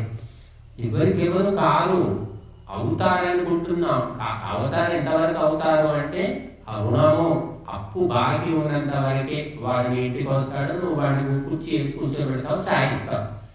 బాకీ తీరి వడ్డీ కట్టేసినాక వాడు వస్తాడా, వస్తే నువ్వు కుర్చీ వేసి చాయ్ ఇస్తావా? ఇప్పటిదాకా ఇచ్చిందే దండగా. నువ్వు వారానికి ఒకసారి వస్తాడే. ఇంత కక్కుర్త ఇయ్యకేటైనా పోతున్నావా? ఇల్లు అమ్మేసుకుంటున్నావా? ఊరు వదిలిపోతున్నావా? ఇంత కక్కుర్తో ఎప్పుడు చూడలే. ఏదో ఇక డబ్బులు తీసుకున్నందుకు ఇక కనీసం ఛాయ్ అనేయకుండా మర్యాద ఉండదని ఛాయ్ ఇచ్చినాం. ఇంకా అయిపోయింది, ఇంకెందుకు వచ్చిందో అని మనసులో తిట్టుకుంటాం అన్నమాట. అంటే ఈ భార్య, భర్త, తమ్ముడు, అన్న, గురువు, శిష్యుడు అన్నీ కూడా పాశములే అని చెప్పారు. రుణం అంటే బాకీలు అన్నమాట. బాకీదారుడు నువ్వేమనుకుంటున్నావు అంటే వీడేదో మంచి కోసం వచ్చాడు అనుకుంటున్నావు. బావ ఎవరు, బావమరది ఎవరు, మరదలు ఎవరు, వీళ్ళంతా ఏదో నన్ను ఉద్ధరిస్తారు, నన్ను బాగు చేస్తారు, నాకు దేవతలు అనుకుంటున్నారు. ఇదంతా బాకీ అని చెప్తుంది. బాకీ ఉన్నవాడికి వాడు బావ, మరిది అనేవి. అయిపోయిన తర్వాత వాళ్ళే కొట్టుకుంటారు, తలలు పగలు కొట్టుకుంటారు, చంపుకుంటారు కూడా. కాబట్టి ఆ బాకీ తీర్చుకుంటే నువ్వు బయటపడతావు. బాకీ తీర్చుకునే ప్రయత్నం చేయి. అందుకే ఎవరికి బాకీ ఉండొద్దు అంటారు కొంతమంది. అది నిజమే. అనవసరంగా ఒక డబ్బు తీసుకోకూడదు, వాడుకోకూడదు అని చెప్పేసి చాలా మంది 10 పైసలైనా సరే మాకు వద్దండి, మాకు అది 10 పైసలే కదయ్యా, ఏమి చిల్లర అప్పుడంటే చిల్లర లేదండి, చిల్లర లేక ఇవ్వలేదు, నాకు వద్దండి 10 పైసలైనా, వెహికల్ల డబ్బు నాకు అవసరం లేదు, 10 పైసలు తీసేసుకోండి అంటాడు. లేదా ₹1 10 పైసల కాలం పోయింది, ₹2 అనుకుందాం. చిల్లర లేదు, రూపాయి పోతే పోయిందని వదిలేసిపోతాం నా బోటోడు. కానీ వాడు తీసుకున్నవాడు నా బోటి వాడైతే ఊరు తెల్లారి వస్తాడు, ₹1 వదిలేశారు స్వామి, చిల్లర లేదని తీసుకోండి అని వస్తాడు. ₹1 కదయ్యా అంటే లేదండి, ఒక రుణంలో ఉండొద్దు, ఉంటే అది ఏదో ఒక జన్మకు తీర్చుకోక తప్పదు అని సూక్ష్మంగా తెలిసిన వాళ్ళు అట్లా ఉంటారు. ఇప్పుడు తీరగా వస్తే తిందాము, కష్టపడకుండా తిందాము, ఆడపిల్ల సొమ్ము తిందాము, భార్య సొమ్ము తిందాం, ఇలాగ చాలా మంది. అసలు స్త్రీ సొమ్ము మహాపాపం అని చెప్పారు మన ధర్మ గ్రంథాలు చెప్పింది. బ్రాహ్మణుడి సొమ్ము తిన్నవాడు, స్త్రీల సొమ్ము తిన్నవాడు, చిన్నపిల్లలు వాళ్ళ సొమ్ములు తిన్నవాడు, వాడు బాగుపడు జీవితంలో అలా. కాకపోతే నేను చాలాసార్లు చెప్పాను, ఒక భార్య కానీ ఒక తల్లి కానీ తన కొడుకు కోసం, తన భర్త కోసం తనకు తానుగా సరేనండి బంగారం తీసుకెళ్ళండి, అమ్ముకోండి, వచ్చిన డబ్బులు ఏదో వ్యాపారంలో పెట్టుకోండి, నష్టం వచ్చింది కదా, మీరు బాగుపడ్డాక మళ్ళీ ఇవ్వండి అని ఆమె ఇస్తే, లేదా ఇతను ఆమెను ఒప్పించగలిగి తీసుకుంటే తప్పులేదు. కానీ బలవంతంగా తిట్టి కొట్టి ఆ మహిళ యొక్క ధనాన్ని తీసుకుంటే, వస్తువులను తీసుకుంటే మాత్రం పాపము. సరే, ఆమె ప్రేమతో ఇచ్చినా మళ్ళీ ఇస్తా అన్నప్పుడు అది తీర్చే ప్రయత్నం చేయకుండా చచ్చిపోయినా తప్పించుకున్నా కూడా అత్యంత నీచమైన జన్మలు తప్పవు. ఇది శాస్త్రాలు చెప్తున్నాయి.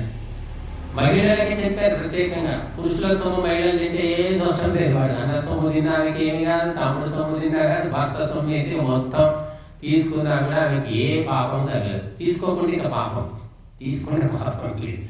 ఎందుకు ఇలా చెప్పారంటే ఇదే ధర్మ సూక్ష్మం అంటారు. అందుకే ద్రౌపది అడిగింది, ఆ కౌరవ సభ లోపల ద్రౌపదిని పిలిచినప్పుడు ఆ ప్రాతిగామికి రాయబారికి చెప్తున్నాను, తానోడి నన్నోడేనా, నన్నోడి తానోడేనా? ఈ ప్రశ్నకు జవాబు అనుకుని రాకపోండి. అప్పుడు చెప్పలేక మింగలేక అక్కడ ఉన్నటువంటి ఆ పండితులు, గురువులు అందరు జుట్టు వీక్కొని, ఇక మాతో కాదు ఇది మేము చెప్పలేమన్నారు. అంటే విత్తు ముందా చెట్టు ముందా అన్నాడు. చివరికి ఆమెను ఆ సభలోకి లాక్కొని తీసుకొస్తారు. కాబట్టి స్త్రీలను జూదంలో ఓడిపోయే అధికారము భర్తకు లేదు. భర్త ప్రాణమైన అర్పించి భార్యను రక్షించాలి. ఇది ధర్మం. మీరందరికీ తెలుసు, సత్యహరిశ్చంద్రుడు భార్యను అమ్మేశాడు, 2 బజార్లు అమ్మేశాడని అందరూ చదివారు. ఎందుకోసం అంటే సత్యం కోసం అన్నారు.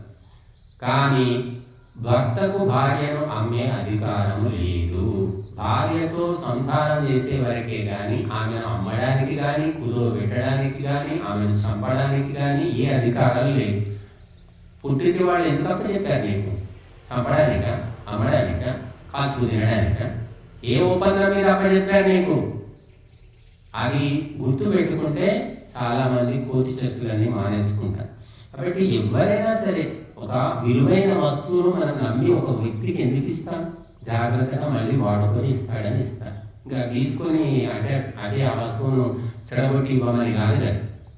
అంటే అమ్మాయిని ఇచ్చారు, కన్యాదానం చేశారు, ఒక ఇంటికి పోయింది అంటే ఆమె గోత్రం మారిపోయింది, ఇంటి పేరు మారిపోయింది, ఊరు మారిపోయింది, చుట్టాలు అయిపోయిందంటే ఏమైనా చేసుకోవచ్చా? కాల్చుకొని తినొచ్చు, చంపవచ్చు, కొట్టొచ్చు, తిట్టొచ్చు, అమ్ముకోవచ్చు, ఏమైనా చేసుకోవచ్చా? అట్లా కాదండి. కేవలము ఆమెను ఎలా అప్పగించారో అలాగ నువ్వు చూసుకునేంత వరకే నీకు అధికారం. అంతకు మించి ఎక్స్ట్రా చేస్తే వాళ్ళు వాళ్ళ అమ్మాయిని ఎప్పుడైనా తీసుకోపోవచ్చు, అమ్మాయి ఎప్పుడైనా వెళ్ళిపోవచ్చు వెనక.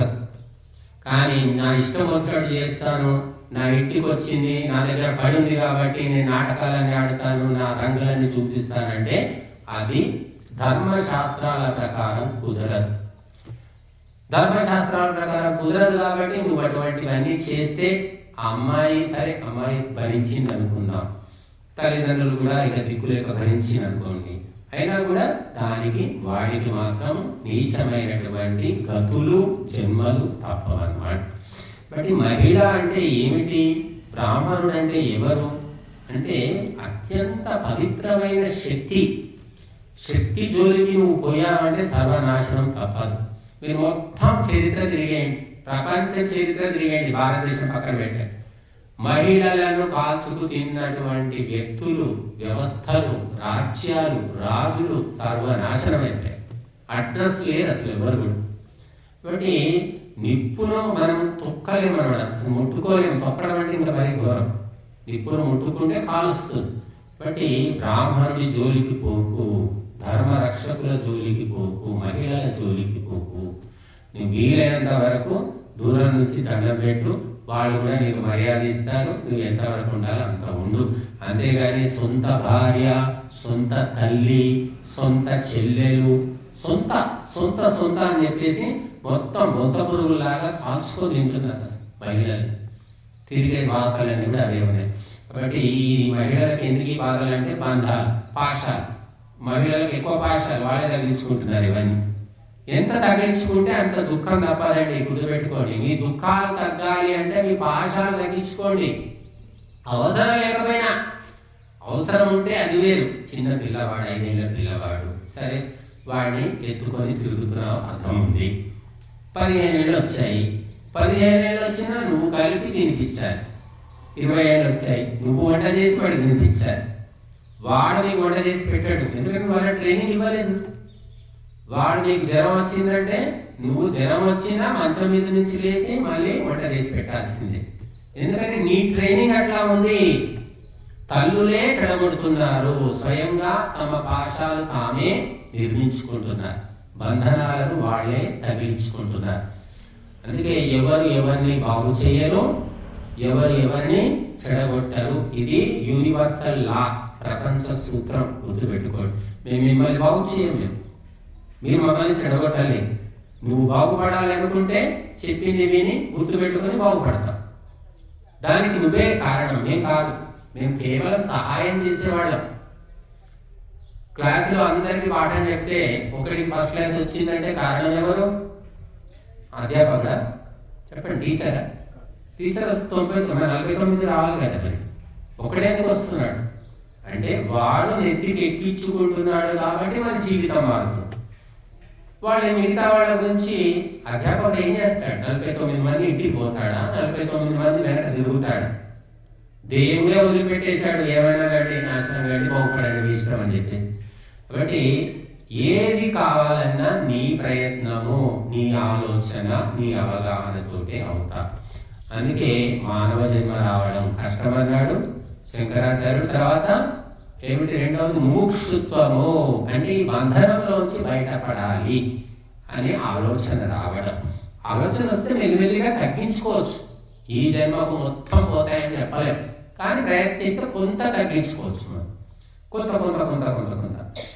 కాబట్టి అది ఈ బంధనంలోంచి బయటపడాలి. ఈ అవిద్య, అస్మిత, రాగము, ద్వేషము, అభినివేశము, ఈ పంచక్లేశాలే ఈ బంధనాలు. కాబట్టి అందులో బయటపడాలి. అనుకున్నావు, అనుకున్న తర్వాత ఏం చేయాలి?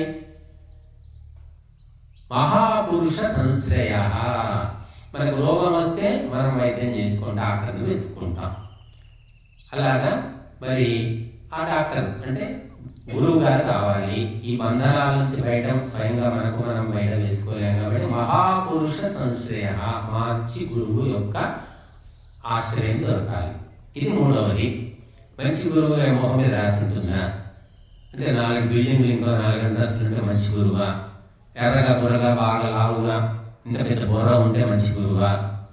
లేకపోతే చేతిలో ఉంగరాలు, మెడలో రుద్రాక్షలు, నామాలు పెట్టుకుంటే మంచి గురువా? ఎలా తెలుసుకుంటాం అంటే అదే నీ కర్మ.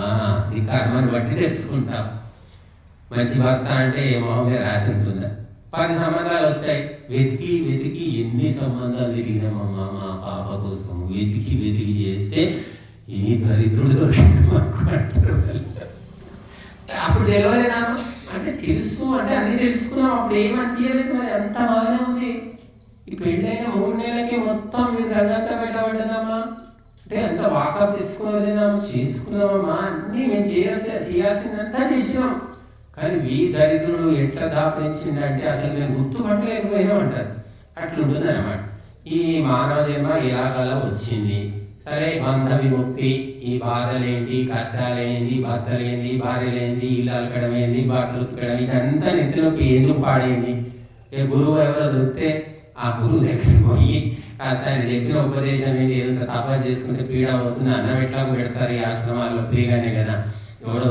ఎవడో పుణ్యాత్ముడు తాత ఎవడో ఇంటి బియ్యం తెచ్చిపోస్తాడు అనుకొని గురువు కోసం వెతికితే ఆ గురువు దొరకాలి కదా. మంచి గురువు, ముంచే గురువు, మంచి గురువు ఎక్కడ? అంటే మనం గురువు కోసం వెతికితే అనుభవం అవుతుంది. ఏదో వచ్చాం, గంట సేపు ఉన్నాం, పోయామంటే ఏది తిరిగిదమ్మా. గంట సేపు తిరిగితే 2 గంటలు తిరిగితే అందరూ మంచిగానే ఉంటారు, అంతా మంచిగానే. ఏదో ఒక సమస్య, ఏదో ఒక విషయం వచ్చినప్పుడే రంగు తేలుతుంది అంట. కొత్త బట్టలు చూస్తే మెరిసిపోతుంటాయి, తలతల వేసుకో బాగుంటుంది, 4 రోజులు వేసుకో మెరిసిపోతూనే ఉంటాయి. తీసి నీళ్ళల్లో నానబెడితే అప్పుడు రంగు బయటపడుతుంది. కాబట్టి అలాగా మరి మహాపురుష మంచి గురువు దొరకాలి. నేను చాలాసార్లు చెప్పాను, మహర్షి దయానంద సరస్వతి గురువు కోసం వెతికి వెతికి భారతదేశం అంతా తిరిగాడు పాప. ఎన్నేళ్ళు? 20 ఏళ్ళు, 25 ఏళ్ళు మొత్తం దేశం కాశ్మీర్ నుంచి కన్యాకుమారి దాకా తిరిగి తిరిగి లాస్ట్కు ఎవరు దొరికారు అంటే ఒక గుడ్డి గురువు దొరికాడు. విరజానంద సరస్వతి అప్పటికైనాకి 80 ఏళ్ళు.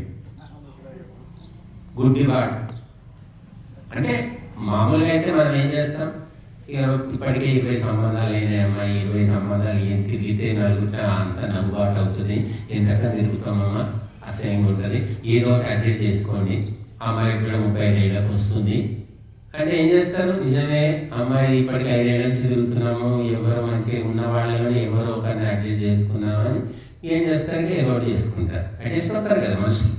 ఇంతకంటే మించింది దొరకదండి, ఉన్నంతలో వీడినయం, వీడి ఉద్యోగం చేయకపోయినా ఆస్థానం ఉంది వీడికి అని ఏదో కొన్ని మంచి విషయాలు. అట్లా గురువులు మంచి గురువు దేవుడు దొరుకు, నాకు ఇప్పుడు 40 ఏళ్ళు వచ్చాయి, ఇంకా మంచి గురువు ఎక్కడ దొరుకుతాడు, 20 ఏళ్ళ నుంచి తిరుగుతున్నా అనుకున్నాడు. ఏం చేస్తాడు, ఎవడో ఒకడు గురువు అని చెప్పి ఎవడో ఒకడు వెతుక్కుంటాడు, ఉన్నంతలో మరీ కాకుండా. కాబట్టి అట్లాగా మనిషి గురువు కోసం వెతకడం అనేది చాలా గొప్ప ప్రయత్నం. అది అమ్మాయి కోసం వెతికే వాళ్ళు ఉన్నారు, ఇల్లు కోసం వెతికే ఉన్నారు, ఇంటి స్థలం అంటే రియల్ ఎస్టేట్ ప్లాట్ కొనుక్కోవాలని వెతికే వాళ్ళు ఉన్నారు, అపార్ట్మెంట్ కోసం వెతికే వాళ్ళు ఉన్నారు, మంచి వస్తువు మంచి హోటల్ ఏదైనా ఉందా, ఈ ఊళ్ళో మంచి హోటల్ ఏముంది, హైదరాబాద్ పోయి మీరు మంచి హోటల్ అంటే అందరూ చెప్తారు, 10 హోటల్కి వెళ్తే మీకే అప్పుడు తెలుస్తుంది, 10 హోటల్ నిజంగా మంచిగా తిన్న తర్వాత తెలుస్తుంది. అట్లాగా గురువు కోసం వెతకడమే పెద్ద భయంకరమైనటువంటి అన్వేషణ, భయంకరమైన పరీక్ష అని చెప్పొచ్చు. ఇంకా ఈ కాలం అనేది మరి ఘోరం. అయితే దేవుని దయ వల్ల నాకు మాత్రం నేను గురువు, ఆ గురువు ఏదో ఉపదేశాలు ఇస్తాడు, జీవితాన్ని చక్కదిద్దాకేం తెలియదు. ఏదో సంస్కృతం చెప్తారు, 40 రోజులు ఏదో క్యాంపు పెట్టారని పేపర్లో చూసి వెళ్ళాను. సంస్కృతం కోసం వెళ్ళాను, గురువు కోసం పోలేదు. పోతే ఆ సంస్కృతం భాష తనకు తాను వచ్చి మాట్లాడదు కదా, చెప్పడానికి ఒక మనిషి అయితే అవసరం కదా. ఆ మనిషి గురువు అయి మా జీవితాలను ఉద్ధరించాడు. కాబట్టి భాగ్యము అదృష్టం ఉన్నప్పుడు ఏమిటంటే మనం పెద్దగా ప్రయత్నం చేయకుండా వెతకకుండానే దొరుకుతారు మనకు అనురూపమైన వ్యక్తి, మన మనస్సు అర్థం చేసుకునే వ్యక్తి అన్నమాట. గురువైనా, భార్య అయినా, భర్త అయినా, ఎవరైనా, కొడుకైనా మన మనస్సును అర్థం చేసుకునే వ్యక్తి ఉంటేనే మనం ముందుకు వెళ్తాం, లేకపోతే నిరంతరం తలనొప్పే. కాబట్టి మా గురువు గారు మాత్రం మరి ఎంత అంటే ఇక ఇంతవరకు నేను అటువంటి వ్యక్తులను నేను చూడలేదు. మంచితనంలో ఇంకా అంతకు మించిన వాళ్ళు నాకు కనబడలేదు. కాబట్టి అలాంటి చాలా సరళమైన సాత్వికమైన వ్యక్తి, ఎంత సాత్వికం అనేది నేను ఉదాహరణ చెప్తే మీరు ఆశ్చర్యపోతారు, చాలాసార్లు నేను చెప్పాను. కాబట్టి మనకు మంచి వ్యక్తులు దొరకాలంటే భాగ్యం అనేది ఉండాలట. మనకు ఉంటే మన దగ్గరికి వెతుక్కుంటూ వస్తుంది. ఒక్కొక్కసారి భాగ్యం లేకపోతే నువ్వు వెతుక్కుంటూ పోతే అది తాడు పోయి పామై కూర్చుంటుంది. కాబట్టి మన భాగ్యం ఎలా వస్తుంది? భాగ్యం అంటే అదృష్టం. అదృష్టం ఏమిటి అంటే మనము మంచి పనులు చేసి ఫలితాన్ని ఆశించకుండా మర్చిపోయామనుకో, ఎవరో అడిగారు 100 రూపాయలు తీసుకో ఇచ్చేసావు, లేదా బట్టలు ఇచ్చేసావు, లేకపోతే నీకు అన్నం పెట్టావు, నీకు అన్నం దానం చేసి నీకు వాడు వచ్చి మళ్ళీ నీకు అన్నం పెట్టాడు కదా, నీకు ఉంది కాబట్టి నువ్వు దానం చేసావు. ఆ ఫలితం ఏమవుతుందంటే అదృష్టం అనే రూపాన్ని ధరిస్తుంది అని చెప్పారు. మన తమ్ముళ్లకు, కూతుళ్లకు, కొడుకులకు, వీళ్ళకు పెట్టుకునేది అదృష్టం కిందికి రాదు. నీకు ఏ సంబంధం లేని వ్యక్తులకు నువ్వు సేవ చేసినా, దానం చేసినా, ఏ రకంగా చేసినా అది అదృష్టం రూపంలో నీకు వస్తుంది. నీ కుటుంబాన్ని నువ్వు చేసుకుంటే అదృష్టం కాదు, అది కర్తవ్యం అంటారు. నువ్వు చేసావని కిరీటం పెట్టరు, చేయకుంటే మాత్రం దడకంగా అవుతారు.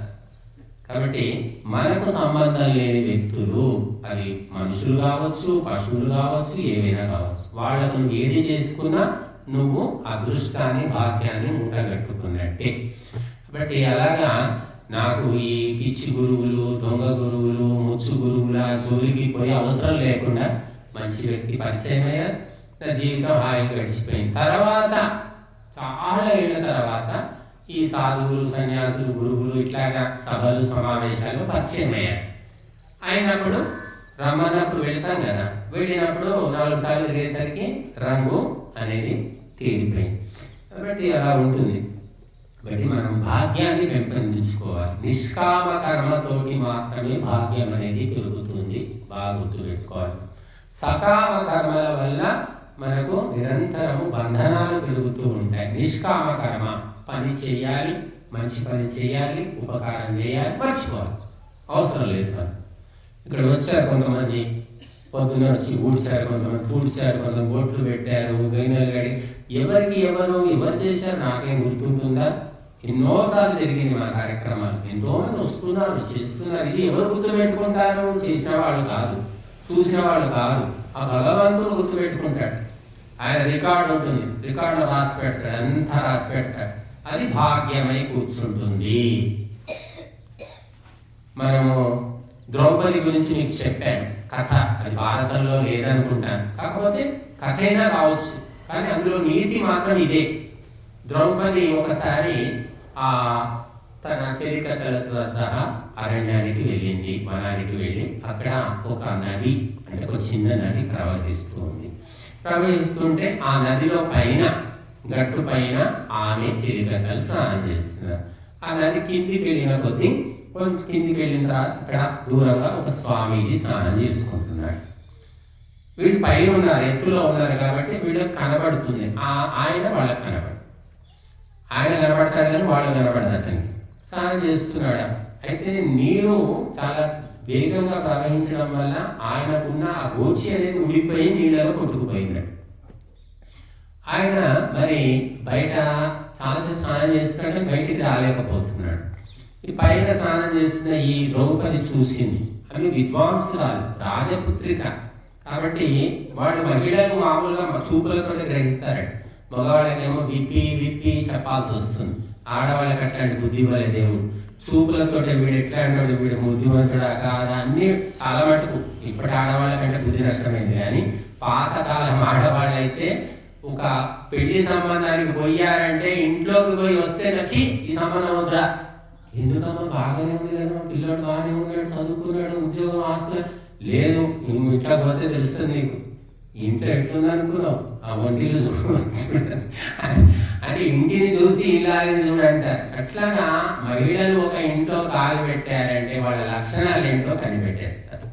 మగవాళ్ళకి అంత తెలివి ఇవ్వలేదు. ఆవిడ ద్రౌపది కనిపెట్టేసి ఆమె చీర కొంగు చింపి ఆ నీళ్లలో వదిలితే అది కిందికి వచ్చింది. అది ఆయన చుట్టుకొని బయటికి వచ్చాడని ఒక కథ. అది నిజమా కాదా నాకు తెలియదు. కానీ కథలో నీతి ఏమిటంటే ద్రౌపది నిష్కామ కర్మ చేసింది, ఏమి ఆశించకుండా తన చీర కొంగు చింపేసింది. కాబట్టి దాని ఫలితము అదృష్టము అంటే భాగ్యము రూపంలో ఆమెకు లభించింది, అక్షయ వస్త్రాలుగా లభించింది అని చెప్తారు. అట్లాగే మనము ఆశించకుండా కొన్ని కర్మలను చేయండి. కనీసం మొత్తం మీ కుటుంబం కోసం చేసుకోండి, మొత్తం మీ కులం కోసం చేసుకోండి. కానీ ఏ సంబంధాలు లేని వ్యక్తులు ఉన్నారు ప్రపంచంలో. పేదవాళ్ళు ఉన్నారు, రోగులు ఉన్నారు, బాధితులు, పీడితులు, అనాథలు ఉన్నారు. చూడండి ఇక్కడ అనాథాశ్రమాలే. నేను అదే అనుకుంటాను, నాకు దేవుడు నోరిచ్చాడు, నేను చేయగలిగే మంచి పని ఏమిటంటే 4 మంచి మాటలు చెప్పడమే. మాకు సమయం దొరికినప్పుడు అనాథ సంఘాలయం పోతున్నాము, వృద్ధాశ్రమం పోతున్నాము, ఆ వృద్ధాశ్రమం పోతున్నాము, ఎన్నో స్కూళ్ళకు వెళ్ళాము, ఏదో ఒకటి చెప్పేసి వస్తాను. ఎందుకంటే ఇది భాగ్యము, నిష్కామ కర్మ, అది వ్యర్థము కాదు. కాబట్టి నువ్వు చేసుకుంటూ పోవడమే. నీకు డబ్బు ఇచ్చాడు, ఒకడికి గొంతు ఇచ్చాడు, ఒకడికేమో ఇంకేదో పాట పాడడం గాయకుడిగా ఇచ్చాడు, ఇంకొకరికి ఇంకేదో ఇచ్చాడు. అవి మీరు పంచి పెట్టండి, అదే అందరికీ అందుబాటులో ఉంచండి. ఇప్పుడు మన గుర్తుకొచ్చింది, మన నర్సారెడ్డి గారు, మన అమ్మగారు లక్ష్మీబాయ, రాజుబాయి గారు అమెరికా వెళ్ళిపోయారు. కొత్త ఇల్లు 2 ఏళ్ళు కష్టపడి కట్టుకున్నారు, పెద్ద రాజభవనం లాంటి ఇల్లు. కానీ చూడండి, నిష్కామ కర్మ అంటే అక్కడికి వెళ్ళినా కూడా వాళ్ళు ఫోన్లో చెప్పారు మాకు, మీరు ఎవరైనా ఆశ్రమానికి వస్తే ఇక్కడ ఆశ్రమంలో ఉండలేమంటే మా ఇంట్లో ఉండొచ్చు, మేము తాళం చేతులు ఇచ్చాం, మా చెల్లికి ఇచ్చాం, తీసుకోండి ఉండండి అని చెప్పారు. చూడండి, ఇది నిష్కామ కర్మ. కాబట్టి మన ఇంట్లో మనమే ఉండాలి, వేరే వాడు ఉండొద్దు, వేరే వాడు రావద్దు, ఎవరు ఎట్లాంటి వాళ్ళు, ఎవరి బుద్ధులు ఎట్లాంటివో, ఎవరి అలవాట్లు, ఇలా రకరకాలుగా ఆలోచించే వాళ్ళు చాలా మంది ఉన్నారు. కాకపోతే ఇక్కడ ఏమిటంటే సత్సంగానికి వస్తున్నారు వాళ్ళు, ఎవరికి పడితే వాళ్ళకు కూడా ఇల్లు ఇవ్వరు. వాళ్ళు సత్సంగానికి వచ్చి వసతి కోసం అక్కడ ఉండాలనుకుంటేనే, ఇక వేరే పనుల మీద ఊళ్ళోకి వచ్చిన అందరికీ ఇంట్లో అవకాశాలు. అంటే చూడండి, భగవంతుడు కూడా ఎవరైతే ధర్మకార్యాలకు వస్తారో వాళ్ళకి ఎటువంటి సౌకర్యం కల్పిస్తాడు. మనం అనుకుంటున్నాం ధర్మాన్ని భగవంతుడు పోషిస్తున్నాడు, రక్షిస్తున్నాడు. మనం కాదు. నువ్వు ఎప్పుడైతే ధర్మకార్యాలు చేస్తావో దాని పూచీకత్తు భగవంతుడిదే. భగవంతుడు దాన్ని విజయప్రదం చేయడానికి ప్రయత్నం చేస్తాడు. మనం ఏంటి నిమిత్తం మాత్రం అంతే. కాబట్టి అలాగా నా వస్తువు, నా డబ్బు, నా బట్టలు, నా ప్రదేశము, నా పొలము, నా ఇల్లు 10 మంది మంచి వాళ్లకు, ధార్మికులకు ఉపయోగపడాలి అనుకుంటే నీవు పుణ్యాత్ముడి భాగ్యాన్ని సంపాదించుకున్నట్టే. ఆ భాగ్యం ఎంత ఉంటుందో ఆ భాగ్యం పెరిగిన కొద్దీ ఆ వ్యక్తి కూర్చున్న దగ్గరే అన్నీ జరిగిపోతుంటాయి. మాట చెప్పాల్సిన పని కూడా లేదట. సంకల్ప మాత్రముతోటే సిద్ధిస్తాయని చెప్పారు. విశేషమైన భాగ్యరాశి ఉన్న వ్యక్తి కూర్చొని మనసులో అనుకోగానే అది వచ్చేస్తుంది. వస్తువు కానీ వ్యక్తి కానీ ఎవరైనా వచ్చేస్తారు. కాబట్టి మనం భాగ్యాన్ని, అంటే నిష్కామ కర్మ వల్ల భాగ్యం పెరుగుతుంది కనుక ఆ నిష్కామ కర్మను చేసే ప్రయత్నం చేసుకోవాలి సాధ్యమైనంత వరకు. అందుకే మనకి ఏం చెప్పారు? బ్రహ్మచర్యం అయిపోయింది, గృహస్థం అయిపోయింది, వానప్రస్థము, సన్యాసం. ఏమిటి వానప్రస్థం సన్యాసం అంటే? ప్రపంచానికి ఉపకారం చేయడం.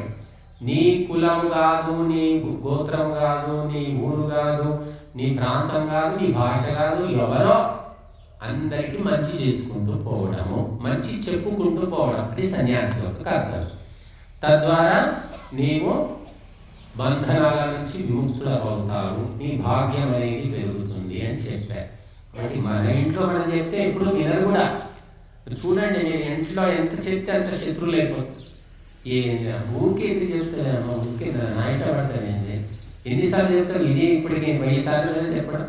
చాలు, చెప్పింది చాలు, నేను చేస్తా లేకుంటే లేదు, నువ్వు ఎందుకు పెట్టా నన్ను కాల్చుకుని తింటున్నావు అంటాడు వాడు కొడుకు. లేదంటే వాడు బాగా విజయక్షణ వస్తాడు. కాబట్టి ఇంట్లో వ్యక్తులకు మనం కొంతవరకే, ఊళ్ళో వ్యక్తులకు చెబితే ఎంతో మంది వింటారు. ఎన్నో ఊళ్ళు ఉన్నాయి, ఎంతమందో జనం ఉన్నారు. కాబట్టి నీకు చెప్పాలనుకుంటే మంచి మాటలు వేరే వాళ్ళకి చెప్తూ పో. భగవంతుడు ఎవరికో మనసు పుట్టించి నీ పిల్లవాడికి చెప్పడానికి ఎవరినో పంపిస్తాడు. నువ్వు ఇతరులకు మంచి చెప్తూ పోతే, నా కొడుకుకే నేను చెప్తాను అంటే నీ కొడుకే నీకు వినకుండా తయారవుతాడు. ఇతరులకు చెప్పు, ఎవరో వచ్చి నీ కొడుకు చెప్తారు. కాబట్టి ఇలా ఉంటుంది ప్రపంచంలో భగవంతుని యొక్క వ్యవస్థ. కాబట్టి అన్నిటికంటే కష్టమైనది 3 అన్నమాట. మానవ జన్మ రావడం కష్టం, అందులో మోక్షము పొందాలి, విడుదల కావాలి, సంసార బంధాల నుంచి బయటపడాలనే ఆలోచన రావడం కష్టం. ఇక 3వది గురువు గారు దొరకడం కష్టము అన్నారు. నీ భగవద్గీత పుస్తకం దొరుకుతుంది, రామాయణం దొరుకుతుంది, 1 నుంచి 1 10 పేజీల పుస్తకం ఉంది, 1000 పేజీల పుస్తకం ఉంది భగవద్గీత. రకరకాల భగవద్గీతలు దొరుకుతాయి. కానీ భగవద్గీత చెప్పే గురువు దొరుకుతాడా అంటే, దొరికితే అతను నీవు వ్యవహారము కుదరాలి, నచ్చాలి, అప్పుడే కదా ముందుకు పోయేది బండి. కాబట్టి ఇవన్నీ కూడా పూర్వజన్మ పుణ్యాలను బట్టి మాత్రమే సంప్రాప్తం అవుతాయని చెప్పారు. మన ఊరికే అనుకుంటే జరిగే పనులు కావు ఇవి. కాబట్టి ఈ అఖండమైనటువంటి కాల ప్రవాహంలో ఒక నీళ్లలో బుడగ ఉంటుంది. అప్పుడే బుడగ ఇలాగా వస్తుంది, పట్టమని పేలిపోతుంది, నీళ్ళలో కలిసిపోతుంది. అలాగా మనము ఈ కాల ప్రవాహంలో బుడగల వంటి వాళ్ళం అన్నమాట. నీటి బుడగ ఎంతసేపు ఉంటుంది? అప్పుడే రూపం మారిపోతుంది. అలా ఎంతసేపు ఉంటుంది? అలా వస్తుంది, అది రూపం మారిపోతుంది. అలాగా మనం పుట్టాము.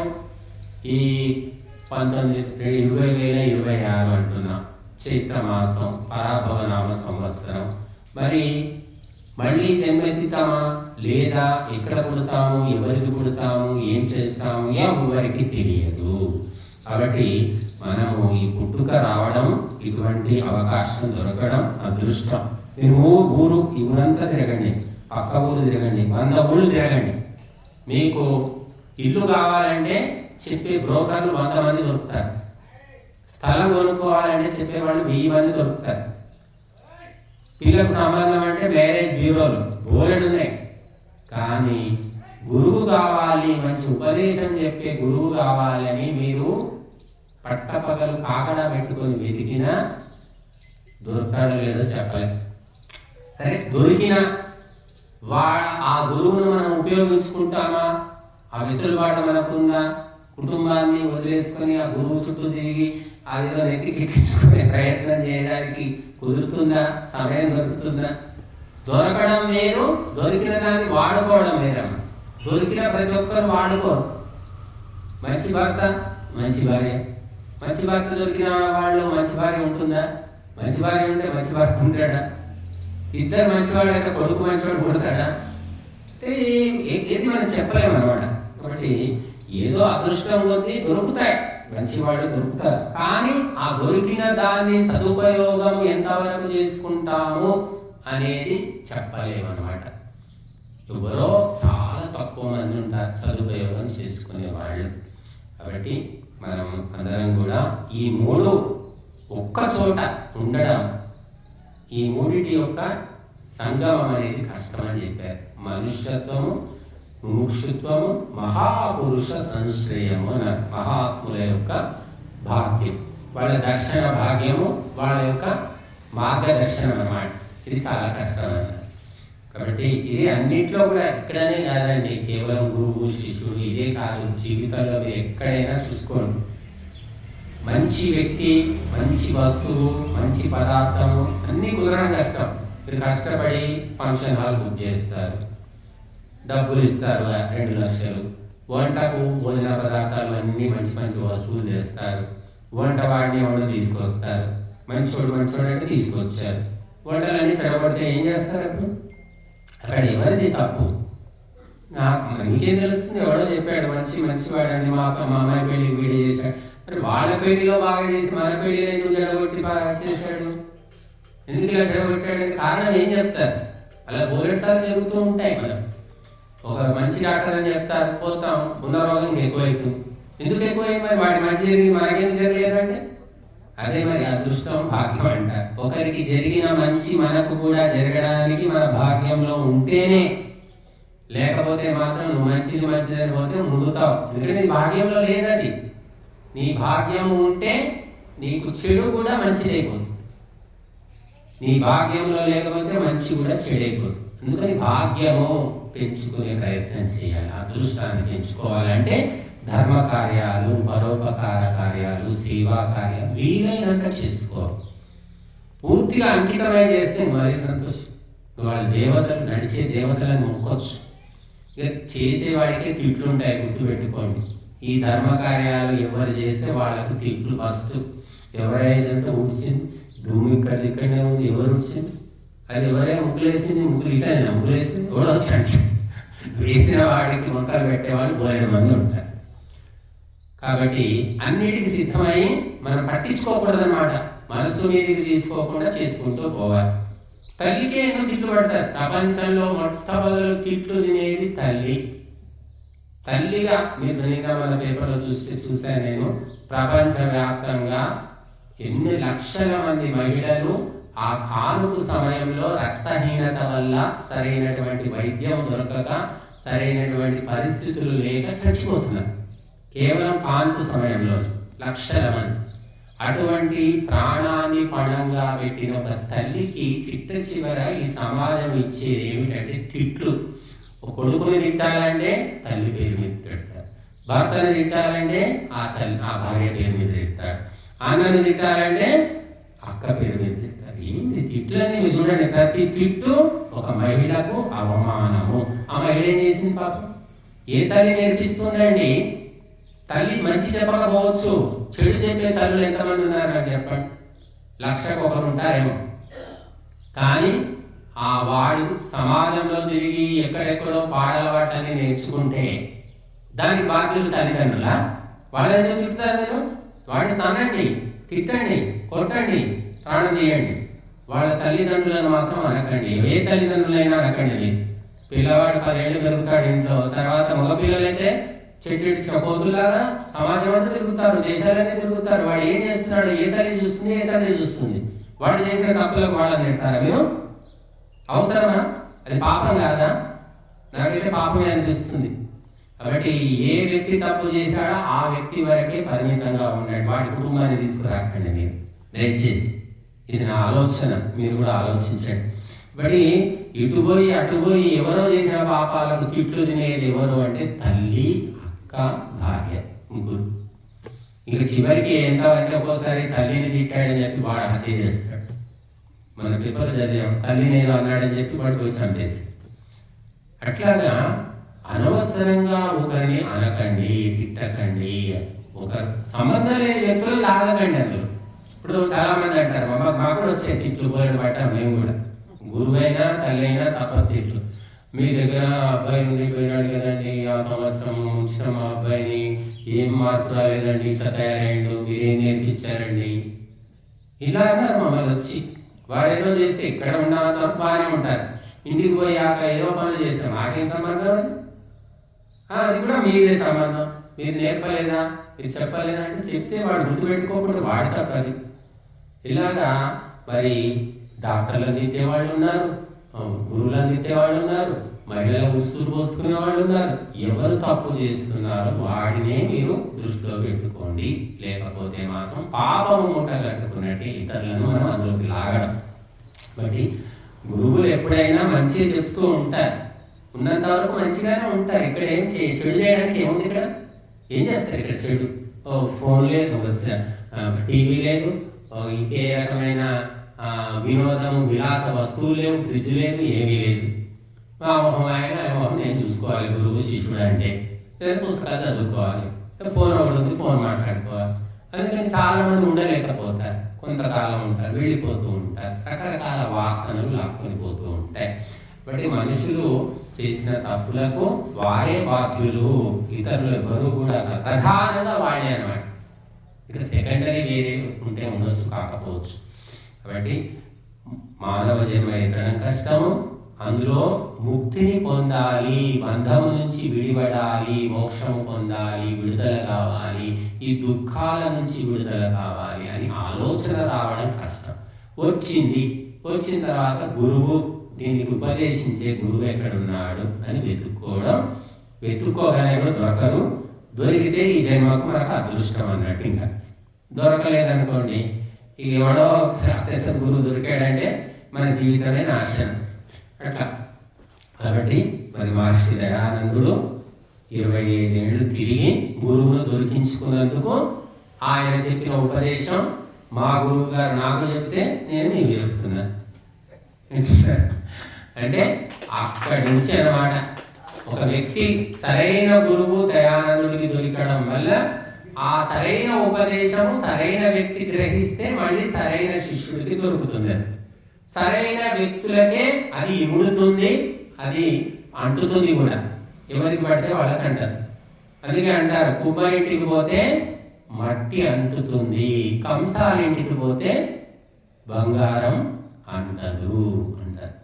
అట్లాగా చెడు అంటడం కష్టం కాదు, కానీ మంచిని అంటించుకోవాలంటే మాత్రం చాలా కష్టం. ఎన్నో తిప్పలు పడితే కానీ ఈ మనస్సులోని వాసనలను రాగి చెంబు తోమినట్టు, అది చింతపండు పెట్టి తోముతారు కదా ఉప్పేసి, తోమగా ఇట్లా మెరిసిపోతుంది రాగి చెంబు. ఎంతసేపు? గంటసేపే, తర్వాత మళ్ళీ ఎప్పటిలాగే అవుతుంది. మేము కూడా తోమి బుద్ధి శుద్ధి చేసి గంట బాగైంది ఇప్పటికి చెప్తున్నా. అది ఎంతవరకు అంటే అయిపోయింది, రాగి చెంబు శుద్ధి అయిపోయింది, కానీ మళ్ళీ రాగి చెంబు తొందరగా నల్లబడుతుంది, మళ్ళీ శుద్ధి చేసుకోవాలి. మరి ఈ సత్సంగము ఉపదేశము ఎప్పుడూ జరుగుతూనే ఉండాలి. అందుకే కుర్బన్నే దేహ కర్మాణి అన్నారు. ఎప్పుడు చేస్తూనే ఉండు. నువ్వు ఎప్పుడూ 3 పూటలు ఎలా తింటూ ఉన్నావు? నిన్న తిన్నావు కదా, నిన్న బిర్యానీ చేసి పెట్టిన, బజ్జీ చేసి, ఈరోజు ఇంకా అప్పుడే ఆకలి అవుతున్నారా అంటే అర్థమే ఉందా? ఎప్పటిదే అప్పుడే, ఏ పూట ఆ పూటనే. మొన్న చెప్పాను కదయ్యా, గంటన్నర చెప్పే ఉపన్యాసం, ఇంకేముంది చెప్పేది ఏముంది అంటే, మొన్న చెప్పారు బాగుంది స్వామి, ఆ రోజు చెప్తే అయిపోయిందా, మళ్ళీ చెప్పండి అంటారు. కాబట్టి చెప్తూనే ఉండాలి, వింటూనే ఉండాలి. ఈ ప్రపంచం నడుస్తూనే ఉంటుంది, అంటే నడుతుంది, పోయేది పోతుంది. కాబట్టి నిరంతరము కర్తవ్య కర్మలు చేస్తూనే ఉండాలి. తిట్లు పడ్డా, దెబ్బలు పడ్డా, బెడబట్టి బయటికి గెంటినా తల్లి పని చేస్తూనే ఉండాలి, భార్యగా పని చేస్తూనే ఉండాలి. అలాగా గురువులు కూడా వాళ్ళ పని ఏమిటంటే చెప్తూనే ఉండాలి. తిట్టుకొని, కొట్టుకొని, వినకపోని, మనసులో ఏమైనా అనుకొని మంచిని చెప్తూనే పోతూ ఉండాలి. ఎవరో ఎప్పుడో అంటకపోదు, అసలు అంటకుండా ఉండదు. కొందరికి అప్పటికప్పుడే ఉండొచ్చు, కొంతమందికి 100 సార్లు అంటవచ్చు, కొందరికి ఈ జన్మ కూడా అంటుకోవచ్చు. కాకపోతే వచ్చి కూర్చుంటాడు మాత్రం. 30-40 ఏళ్ళ నుంచి పరిచయం ఉన్న వాళ్ళు ఉన్నారు మాకు, కానీ బాగానే ఉంటారు పాపం, వ్యవహారం బాగానే ఉంటుంది, కానీ ఏమంటారు అంటానంటే ఏ రకమైనటువంటి మార్పులు చేతులు ఉండవన్నమాట. కాబట్టి మనము ఈ 3 చాలా కష్టభూయిష్టం అని చెప్పారు. కాబట్టి అందులో ఒకటి ఎలాగో వచ్చేసింది మానవ జన్మ. రెండవది బంధ విముక్తి.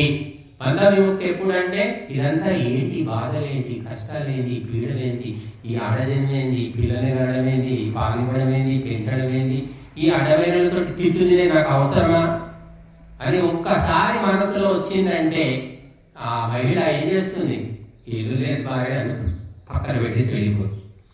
ఎందుకు తినాలి, తిట్లని ఎందుకు తినాలి, ఎందుకు పడాలి, ఇన్ని కష్టాలు పడ్డందుకు నాకు మిగిలింది ఏమిటి అని ప్రతి మహిళ ఆలోచిస్తే ఆమెను మించిన గురువే లేడు.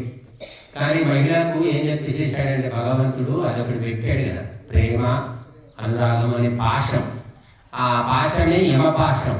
యమపాశం కాబట్టి ఎన్ని ఇబ్బందులు వచ్చినా అదే ఇల్లు పట్టుకొని అదే వేలాడుతూనే ఉంటారు. అదే భర్త, అదే కొడుకు, అదే ఇల్లు, అదే ఎట్లా బావిలో కప్పలాగా పాపం అలాగ వాళ్ళు ఉండిపోతారు. అంతకు మించి ఆలోచిస్తే నిజంగా ఒక మహిళ చెప్పినంత మేము కూడా చెప్పలేము. మాకేం అనుభవం, మేము పిల్లల్ని కన్నామా, లేకపోతే పెంచామా, పాలిచ్చామా, ఎన్ని కష్టాలు ఎన్ని బాధలు ఉంటే ఆడజన్మ అన్ని అనుభవించినా కూడా ఆమె సక్సెస్ అవుతుందా అంటే ఆమె వరకు సక్సెసే.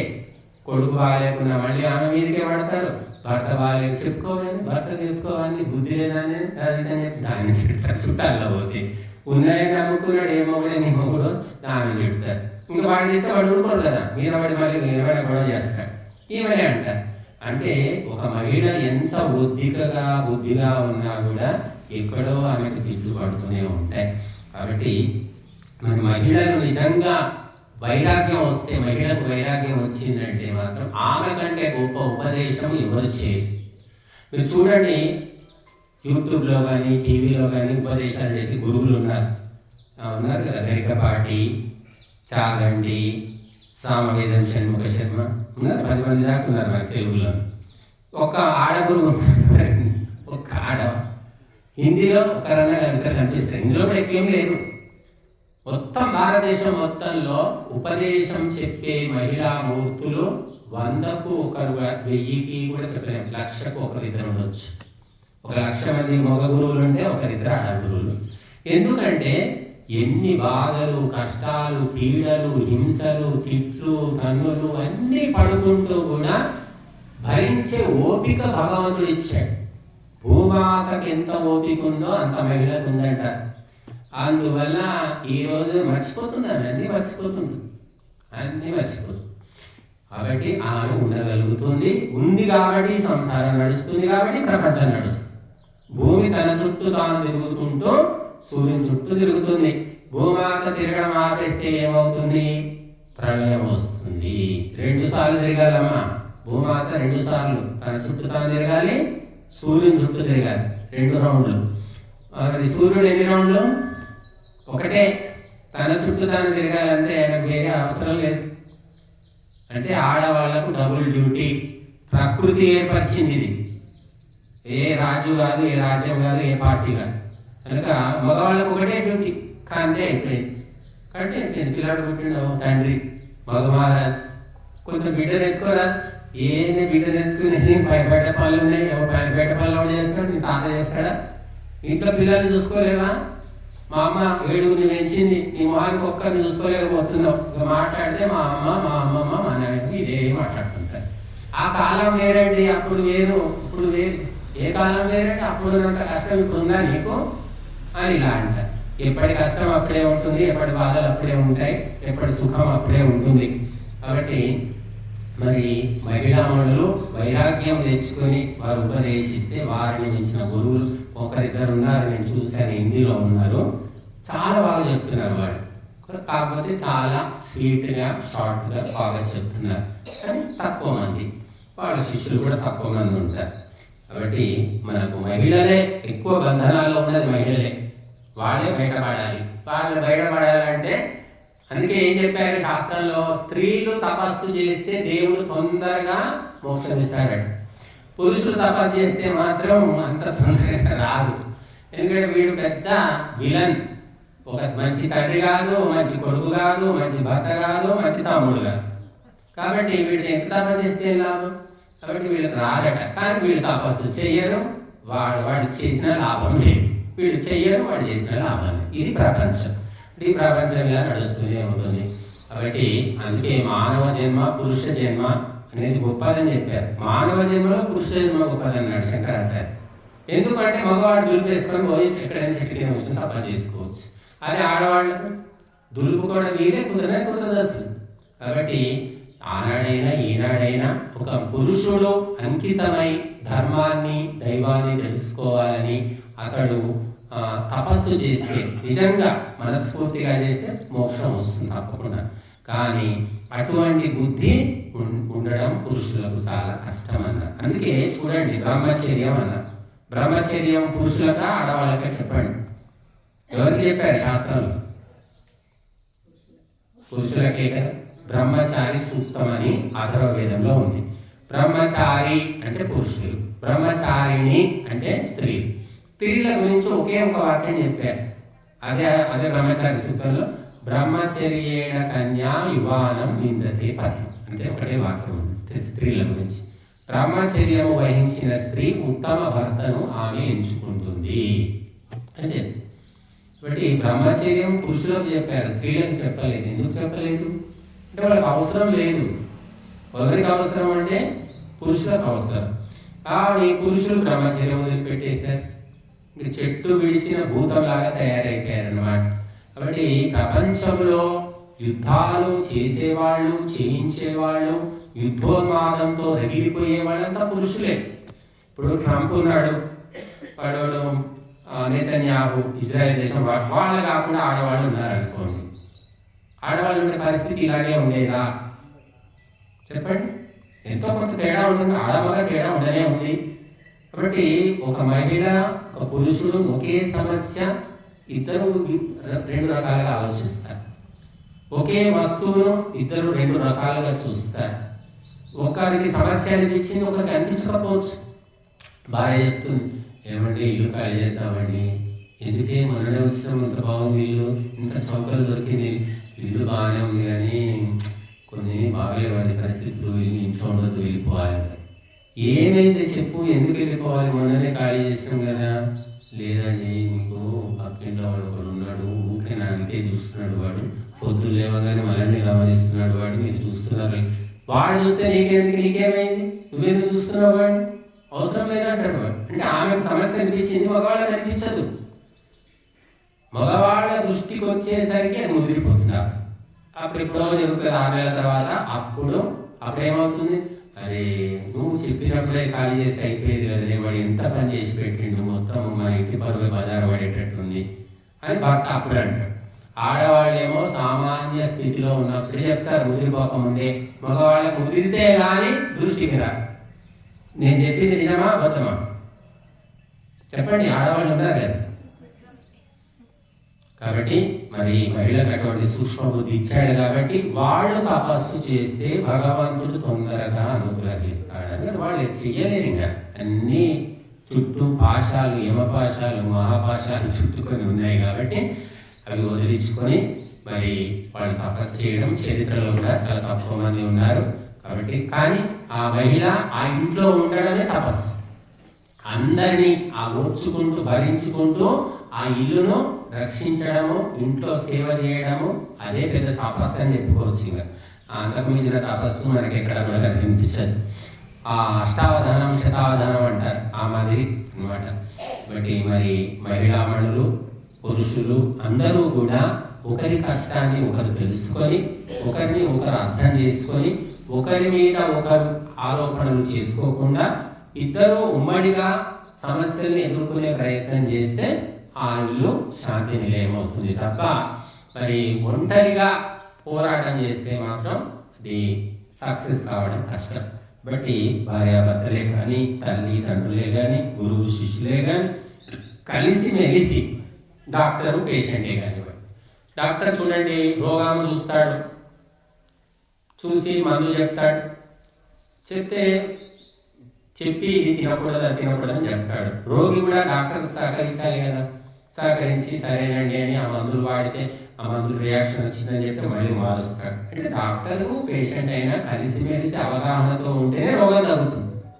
ఎక్కడైనా సరే ఇద్దరు వ్యక్తులు ఉన్నారు అంటే ఆ ఇద్దరి మధ్య అవగాహన ఉంటే సమస్య రాదు, లేకుంటేనే సమస్యలు ఒకదాని వెంట ఒకటి వస్తూనే ఉంటాయి.